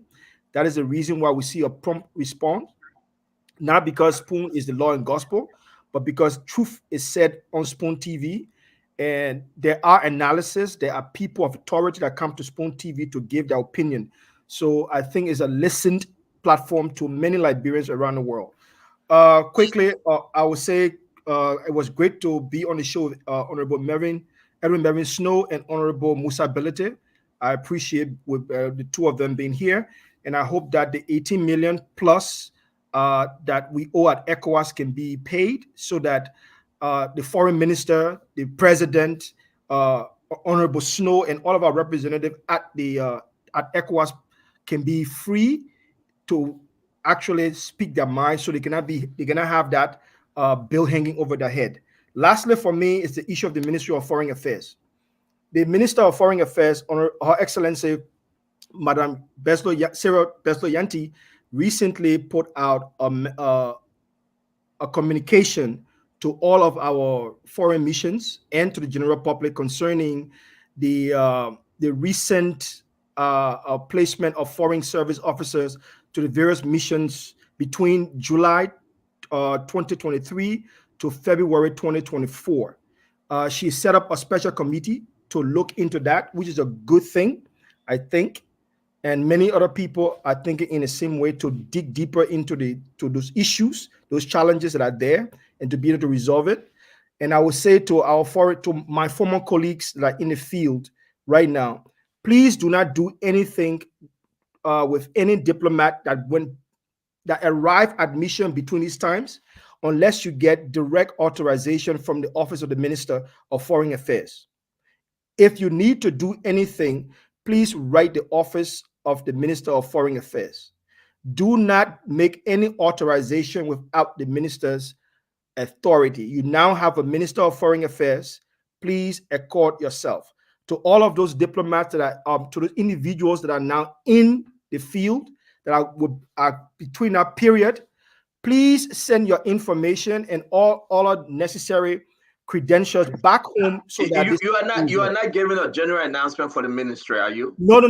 That's my no. I'm not an official of the ministry. Exactly. I just want to be official. I'm not speaking in official capacity here. I'm speaking as a spoon panelist. Let me make that clear. But just to prevent future problem, because we've all been trying to solve the problem, Ministry of Foreign Affairs talking about it, whether on Spoon TV or All Spoon TV. Please make sure that you accord yourself, because the announcement is on the official website of the Ministry of Foreign Affairs. That's where I'm reading from. So please accord yourself to that. Thank you. Thank you very much, Prince. That was good, but I just want us to be clear, because we are not speaking for Sarah Beslo. Absolutely. Thank you. Fatima? Well, to the panelists, Dr. Richardson, I've been admiring the hair, okay? I have been. But anyway, to the panelists and to all of our viewers around the world, I just want to say that Liberia first and Liberia last. Sometimes when you see us talking about these things, they are dear to our hearts. And some people, sometimes I kind of like the comments and they're teasing, but at the end of the day, it is Liberia for all of us. All of us around here, we're doing this for our country, because every one of us love that country. I would just like to say that I'm glad that the president was able to listen. The president is an older statesman. He has his eyes and his ears open. He wants to get this right. For him, as he told me and the rest of us, he said that this is not about being president of Liberia. This is about leaving a legacy that someone can do something right. He wants to get it right, so we all join him in this plan to rescue Liberia. How can we do it? Dr. Richardson, no, I work with Biden Care. I work from home, and I'm in a tenure position, and they did open it up to say that for lifetime, but at the same token, I can't get fired if I'm not producing. That's just how it works. I am a whole county coordinator, but you know what? I can get fired. I was in Liberia. My VPN was not working. I left everything after the election and ran back because my bosses were calling me like, we haven't seen you online. What's going on? And I had to come back.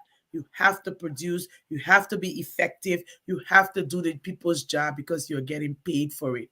We need to hold people accountable. And that's why you see, look, most people will not make it in Liberia when there is time, if structures are put in place. Because here, there go Dr. Richardson, if I have to be on my computer at 8 o'clock, I have to be on my computer at 8 o'clock. There is no if, and, and buts about it. Sometimes when I want to go see some private people, guess what? I carry my computer, put it in their office, and start working there. That's what I do because I have to be logged on. You have to just hold the things that are important to you. And if we're going to move Liberia forward, accountability is a must. People must be held accountable.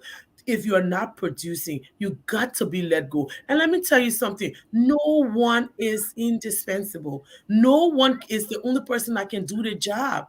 Dr. Richardson is a professor. She can teach. She's good in her area. There are other professors. Let me tell you something about the American governance that I like. They always tell you that as much as you have those masters, there's someone else that have that same master than you, and it's a new breed of the generation. That's a social security number. Yeah, and they will pay them lesser than even you because you've been there for so long. So if Liberian people start having a mentality that they are indispensable, maybe they will hold Liberia better. You know, we do these things, we say these things not because we want anything for Liberia. And you know, if we're given the opportunity to serve our country, we will because we want to. But we have a life here. And we want to make sure that when we're saying these things, it's because we want our country to be better. I appreciate the representative and the senator that came here today to clarify something, even the lawyer. But we do serve at the will and pleasure of the president. And like Dr. Richardson said, the president should look into these people's productivity. If you are not producing, you are not indispensable, and you must go. And so I thank all of you for Thank you. watching. God bless you. Thank you, Fatima. We appreciate your time. Conor Gray? You know, sometimes I wonder how we ended up with this many tenured positions, where people sit down and think that they have a lifetime appointment. Somehow the high field.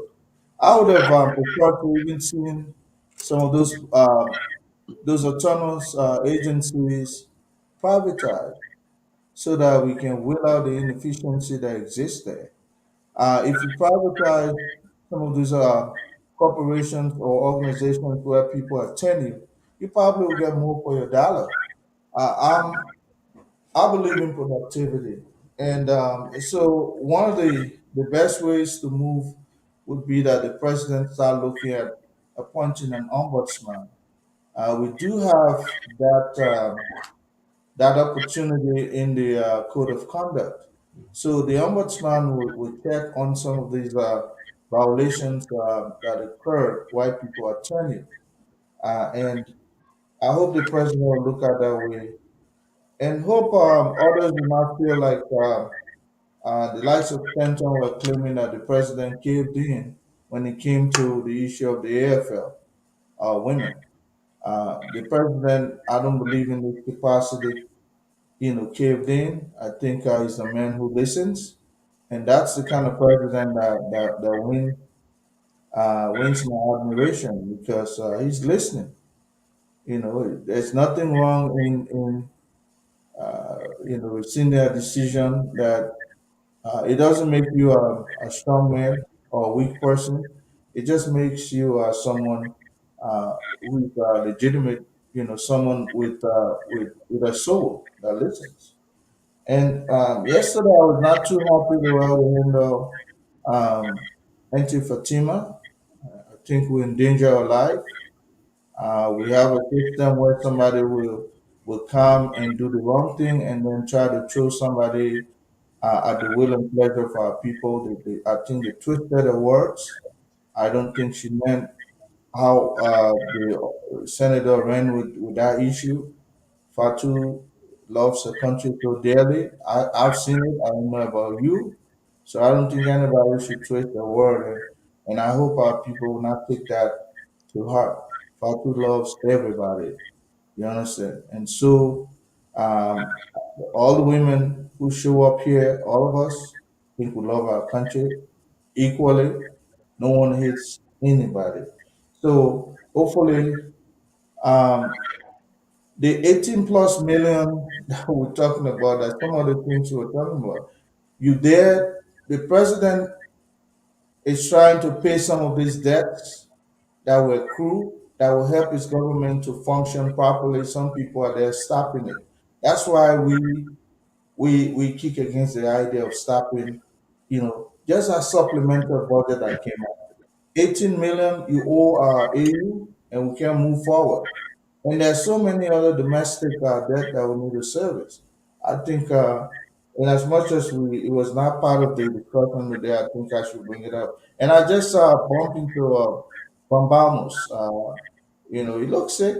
I saw him, but I don't know if he has any legitimacy to be taking money out of. Look, that NASCAR place is one of the places that we all put money for some 20 plus years. I left the army without a penny. I'm not happy. And if somebody just can sign up for money that other people work for, we should go into deep. And I can't wait to see what happens tomorrow, Stanton. But thank you so much. I think I exhausted my time here. Thank you very much, Gunnar Gray. We want to say thanks to all of our many followers. As always, we're here to give you nothing but the best. What we do on the show, we do it for country. Did Glennie speak yet? Yes, ma'am. Glennie spoke. Oh, I'm sorry. You want her to speak again?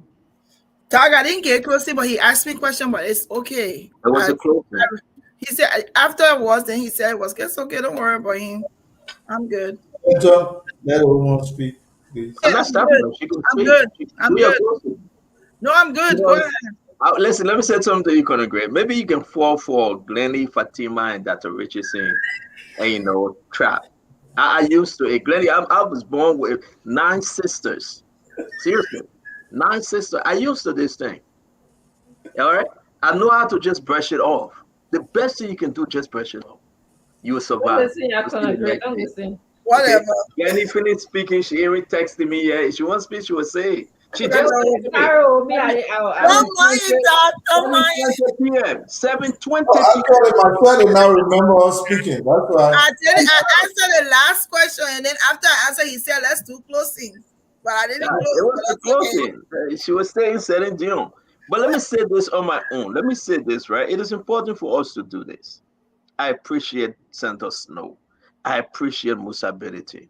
But one thing Musa Belete did on the show tonight, which is so amazing, he take back his word that he will resign if Cummings come in win the election. I respect him for that. Seriously, he have learned, right? He have learned, and he have come around. That listen, I'm growing in politics, but I also going to say this about Musa Belete. He said he's not owing the government a dime on road fund. So that we'll go back in history to see whether he ever paid some of that money. We know how insufficient time. But he said, he swore into everything.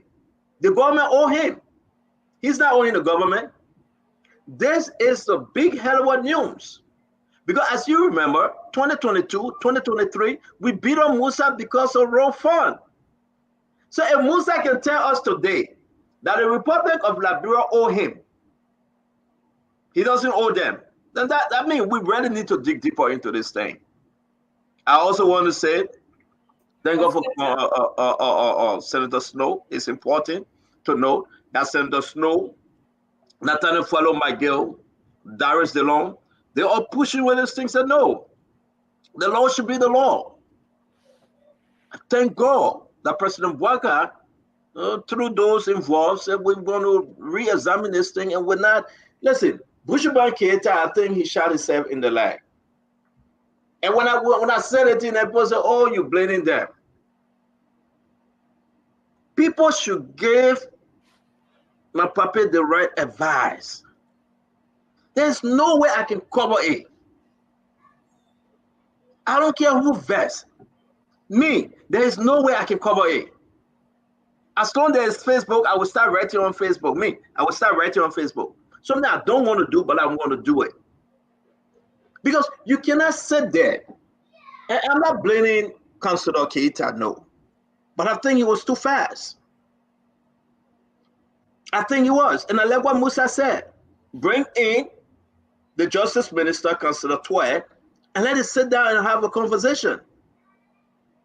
But to say we'll compensate them, we'll get them all, the wear the crown, they break the law. Follow the process.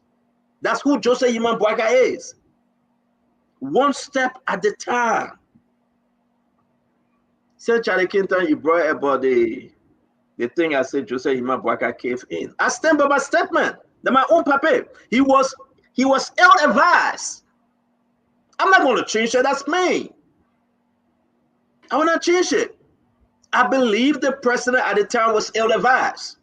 You say you don't know everything, but I think I put this on and I will repeat it. It will make some people mad because you brought it up. I think my own dear friend, Samuel Kofi Woods and Brian Sambuka, they ill-advised the president at the time. But I hope they have done the right thing. I hope they have learned, and I hope it be better. We should stand up for what we believe in. We shouldn't cave in. And I would not cave in on the show. Let's say the fact. Let's say the truth. I think it's the best thing for us to do. Whether Unity Party government, whether CDC government, we should say exactly what is right for the Liberian people. After all of our investigation. So I'm not taking that back, Remy Gray. I'm not going to take that back. I think the President Boaga was ill-advised on that front. And I put this on Brian Sambuka and Samuel Kofi Woods, the National Security Advisor and the former Defense Minister for 12 years. I think he was ill-advised, and I hope that will move forward in the right direction. And I stay on that, seriously. Let me say this about Vambusu. I believe I'm pronouncing the name right. If not, Vamoose. Yes, Vamoose. Okay, so let me say this about, let me say this. Say that again. I think it's a German name, Yeah, but I want to just say the name right because I hate to miss people's name. So let me say this about Vambamus. All right. Yeah, I agree that you're right. He's in Minnesota. He's not well. I'm not going to put out his medical diagnosis, but I know he's not well. He's on ongoing treatment. He's in Minnesota. I can say that because I have the document. So I want to say our sources giving out information, but this thing about this money issue, like everybody, we want to discuss it more. So from Bamus on the date, as you see here, right? The issue about this is January 3rd, 2024. That's the effective date. All right. We are talking about different kind of money over here, and we'll discuss it for you to understand better. In the amount of, I hope he can speak. He's not well, but I hope we can hear him or hear other people that are involved because we'll be running with this story tomorrow. 9,800 salary, Director General, a different amount. Please stop calling me. I got to read this thing. We got to go. Different amount here. Debt, department transfer, general increase, and all of, they are increasing something from promotion. Something just doesn't seem right. And I hope those that from NASCAR can come and explain more. Because the name mentioned, this allegation, or whether it is true, he authorized the Assistant Director General for Administration, Yvonne Senwola, and the DDG to do for him. And, since he left the country November 16, 2023. He's not well, we understand. I'm not going to get into his medical history, something I would not do because it's wrong to do so. But they're asking the question, is he dipping into the pension fund? Liberians want to know, is he dipping into the pension fund? This is a serious issue. So the document we have in our possession will be going down in history to explain further on this one. And, we'll be going down in history to explain further in this one. We want to know what's going on with Fambomus. Exactly. We very, very want to know. Fambomus, yes. I wish him well wherever he is right now. But it's the one thing that I do know over the track record of time that I've known this individual. At least I've heard his name. I've never, even with the Ellen Johnson Sirleaf government, the George Weah government, you've never heard a name in corruption. You never heard a name in malpractices. You never heard a name in abuse. So there must be something wrong, right, for this to have come up. And I hope that those that at the NASCOP can come and get the clarification on this. Yeah. Because Mr. Vambamus has been an outstanding citizen of the Republic of Liberia. He's done his job, he's done his work, and he has a clean character. That's for sure. I don't know him, Prince. Thank you for saying this. I don't know him, but what I have in my possession, what the Spoon Network have from our sources, is troubling. Yeah. I should tell you, and his name on those documents. Yeah, so that's very understandable. Yeah, it's troubling. I like to give people the opportunity to come and speak, like we did Mr. Masakwe Kamara yesterday. Exactly. Something new we want to do. So I hope that those from the NASCAP can come, because we believe that other folks in the legislature, they get the women, the girlfriend, everybody there. I heard that. Yeah, we get the whole list. I'm not going to talk about the girlfriend issue. I'm going to stick with the married, women because I got no proof. But I'm going to say that, and NASCAR is getting rotten. It is rotten. Well, NASCAR is it has been an agency. It has been an agency properly guided under the leadership of Mr. Vimbamus. But as you already know, in Liberia, there are a lot of political interference in everywhere. So I won't be surprised these things will be happening. Look, listen, I'm living on the planet Earth. I live in Liberia and I served.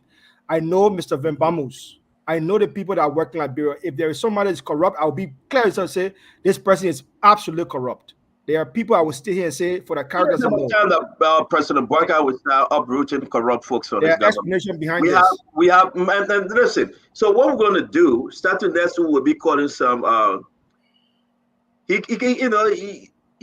He's on he one of those that on tenure too. Yes. Yeah. He's one of those that on tenure since 2016, 2017. He was being pushed out by the We Are government because of the job he did accidentally. So I guess they kept him over. Didn't he serve in England at one time? Or was that his brother? That was his brother. His brother was a diplomat. Yeah, what we are saying here, though, this is bad when Dr. Richardson asked for performance report. That's true. Okay? And what I'm going to do, people will not like it. But remember, we fought hard for Joseph Yima Boakai. And we'll always fight for Joseph Yima Boakai because he preached integrity. Yep. We got some early names of folks in this government that have the allegation that they are involved in shortcut. I want to give you the opportunity, please, reach out to Spoon Network that you can come and explain your side before we report you to Joseph Yima Boakai. Because our personnel will report. And I will call the lawmakers, we'll give them the evidence, and we'll go. Because yesterday, or the day or so, President Boakai charged all of his ministers and directors. If you are found in corruption, we'll remove you. And we allow the law to persecute you. He said that. He said that when he was drinking the soda in the campaign glass. That was a soda anyway. It wasn't a champagne. When he was drinking that soda, he said that. He said, I said not here today, so you agreeing at a champagne, but yesterday that was champagne, today that soda. No, I asked the question whether Fatima knew it was champagne or soda. I asked the question. Okay. But I believe that Pape, he doesn't drink. Maybe he can take one or two. Let me just say something quick. Maybe if he take a glass of wine, who cares about Pape taking a glass of wine? I mean, the Pape is married. He's not single like you, Glenny. Go ahead, Prince. Give me 1 minute, Stanton. That's fire. Happy single. That's fire. Happy single. Shots fired. Divorce. The Pape was drinking Sprite. He was drinking Sprite in that glass. So my Pape married to my own man, Katuba the Chili. He is not single like Glenny. Go ahead, Prince. Yes, and one of our honorable just passed away. I just want to make this announcement to all of our Spoon TV people and to celebrate him as well. His name is Honorable J. Afonso Socrates Nimili. Just passed away in Liberia. He was a former diplomat as well. He's well known in the intellectual community in Liberia, well known among all of those that are currently appointed in government. The young guys that are currently appointed in government is well known in that area. I hope that his family take heart as he passes on to our ancestors. We pray for his family that is left behind, and we hope that everything goes well as the moon is in this period. I saw that today. Thank you for bringing it up. I saw the post from Mo Ali today on the deceased. We wish his family well. Guys, we had a wonderful show. I'm so happy with the price. Talking about, look at our favorite CEO that Savage. What kind of Savage? I'm happy with my life. Y'all don't listen to you. Happy listen to. What happened to you? What happened to you? They're agreeing with you. Well, yeah, but if I'm married and then you won't push legend. Don't push no legend here. We'll make you. And Stanton, in line with what Prince just read, this is the second death I'm hearing emanating from the inauguration. A gentleman, my family, Duraman Famule, he went there and he fell and suffered stroke and he just passed. Yeah. From that same heat stroke that day, he didn't come through, so he passed. So my sympathy to the rest of the family, and of course, may his soul rest. Amen. You're sorry. Yeah, man. Yeah. Never mind. My sympathy as well. Yes, So let me say, guys, a beautiful show. We couldn't cover all of the story. We keep some for tomorrow. You know, we're getting the medical data. They're coming on tomorrow by Zach Kamano, Dr. Kamano of Breeding Lily. She will bring the group. We're also going to have Gregory, the IG for the Liberia National Police. He will be on Spoon Talk next week. We're also expecting, after confirmation, we'll have Councillor Aswa Twed next week also. We'll bring all the big guns. Mo Ali will come and tell us how he will manage all these debts on Liberia Water and Sewer Corporation.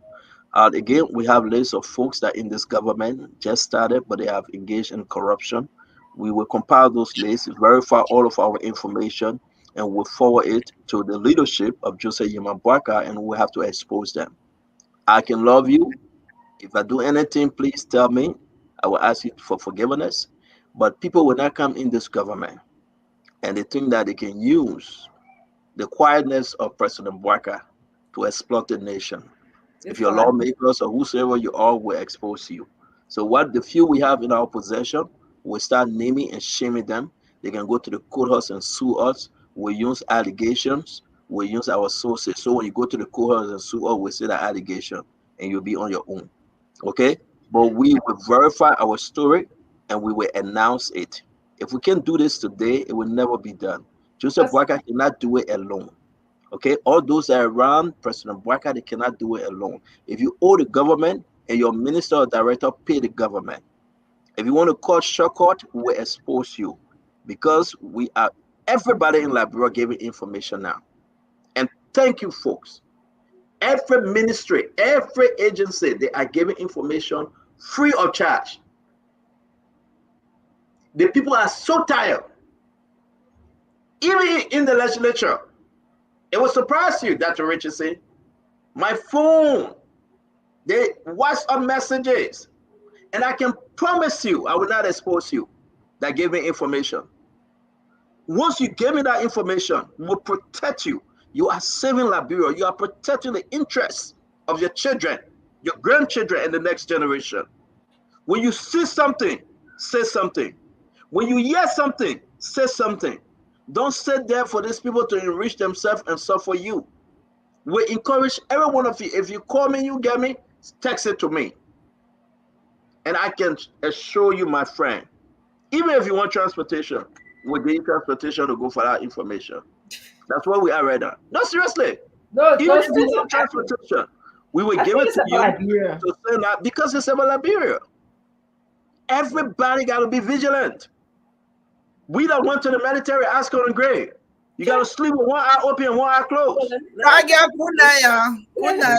But you know, actually, no, Danny, before you leave, I just Stinson reminded me, I got a text from Front Page Africa saying that last week when the doctors were here, I said there were 3 psychiatrists in Liberia. I did not say that. I remember saying one and mentioning Dr. Harris' name. Yes. Somebody else corrected me and said there were 3 psychiatrists. Yeah, so they were publishing a fact-checking story. So I just then somebody said something I said was not. Guess what I about to go cook? Nancy, come on. I about to go cook fried collard green. I see you later. No, Dr. Richardson, don't go here. You are bluffing. Say you just put something for your husband. Glennie went in the bag. She ate. And she went and blood. We saw her chewing. All the food can go. All the food can cook, man. Huh? All the food can cook. All it can go. Look at Fadika and look at me. What you say? You go to Fadika. Look at Fadika and brother's stomach just beeping. But look at it. Look at me. We are cooking fried collard green. Oh, you put we again? I thought you said You forgot. I thought you said I was cooking. Now you said we. No, I have you my wife. Oh, you have me your wife. No, my wife helped me. Fried collard green, super. I can spare it right now. It's so I can't wait. You eat that thing with small white parboiled rice. Put it on the side. Just put it right on the side. And it's very, very unique. I want to say I think Y'all we thank you add very like much. food Yep, channel and we'll to meet school tomorrow. because we give it too much food business. I I'm know. gonna say, Bill, No, hey, if hey, you want us to do it, we can do it. We come to your house and show us how to cook. What you cooking? Glenny will do the same thing. Glenny always ordering. She doesn't cook, by the make way. sure She you always give us order. some soda. If not, the smell will remain in the house. He said I always ordering. I don't cook. Yeah, How good you day. doing, Katie? He say I leave it with you.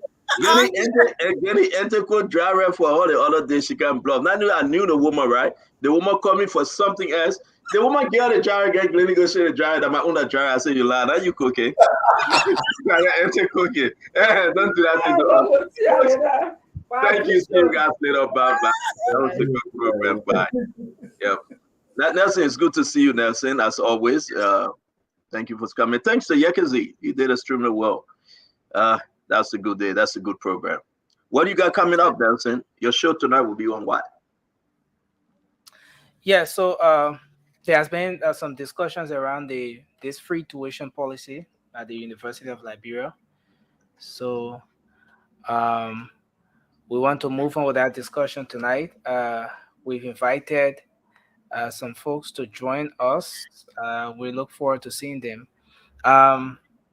Bill Rogers is supposed to join us tonight as well. Who is he? He's a professor. He teaches at the university. Yeah, in the Oh, US. beautiful. That would be. He's So here from in the US. Yeah. So from the Okay. educational perspective, he will make some analysis. We reach out to two of the students from the University of Liberia because they are the ones directly benefiting from this. And so we look forward to that conversation going on. I hope the internet, especially for the folks here, the internet situation will not Are they get coming in? Are they coming in studio? of the time. Oh, No, the time. because of the time. Yeah, we thought to send them All right. the link. But wish you well, man. We think you'll be having a good program tonight, Nelson. Again, I heard the good news. I want to keep it on myself. I pray that you enjoy it. See, how did you get that news? I pray, Nelson, that you have never flown on a plane before, so I hope this trip will be a beautiful trip for you in the next coming week. You know, and I'm proud of you. And, you know, I pray for your traveling trip. Keep it to yourself. I'm not calling destination. I'm not calling where. But I'm happy for you. Like a little brother, I'm really, really happy for you. I'm happy for every one of you. You guys keep on pushing. A better days ahead. Okay? Thank you for all you do. And thank you to all of your colleagues at the Spoon Network. Till we meet again tomorrow, may God bless you. Bless our station. Bless our family. Bless our audience. And bless our country, Liberia. Through it all, we learn to trust in Jesus, and we hope the right thing and the best thing will be done. Have a good night, and I wish you a good show. Thank you, sir. Thanks a million. Well, folks, that's how we like to draw down the curtains on the show tonight. I want to say thanks to all of you here. Thanks for being a part of this edition of Spoon Talk. Thanks to our online audience, those of you on YouTube, always making your contribution in the comment section. We appreciate you. Thanks to the folks on Facebook as well. As you know, we're always streaming live on Facebook, on Fabric TV, on Spoon TV, and on Super TV. Thanks to our Facebook audience. Thanks to our YouTube audience, Spoon Talk Live. That's our YouTube handle. You can always check that out and follow us from there in case you're not doing so. And then thanks to you in Radio Land, all the partner radio stations across the country that are always relaying Spoon Talk. Thanks to the folks in Kakata, Margibi County at Gibi FM 90.9. We appreciate you for relaying the program. Thanks to Trend Radio 104.7 in Grand Crew County for relaying this program. Many thanks to Punch FM 106.7. And of course, Trust FM 88.7 in Bowman County as well. Premier Radio in Bond County. We appreciate all of you. We've been live across the Spoon Network, Spoon TV, the Spoon FM 107.5, Fabric 101.1, and Super 95.5 FM. We appreciate our folks.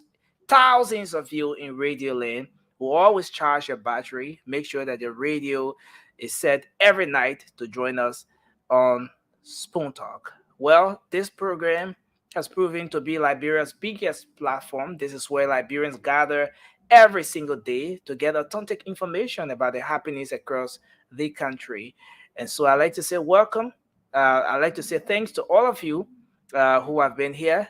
Till we come your way again, have a good night. Of course, Spoon Talk will be back on the radio tomorrow, 8:30 p.m.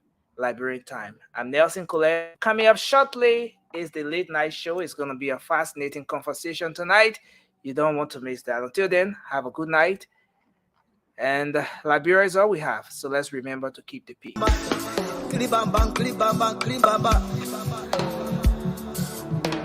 I want? Yes,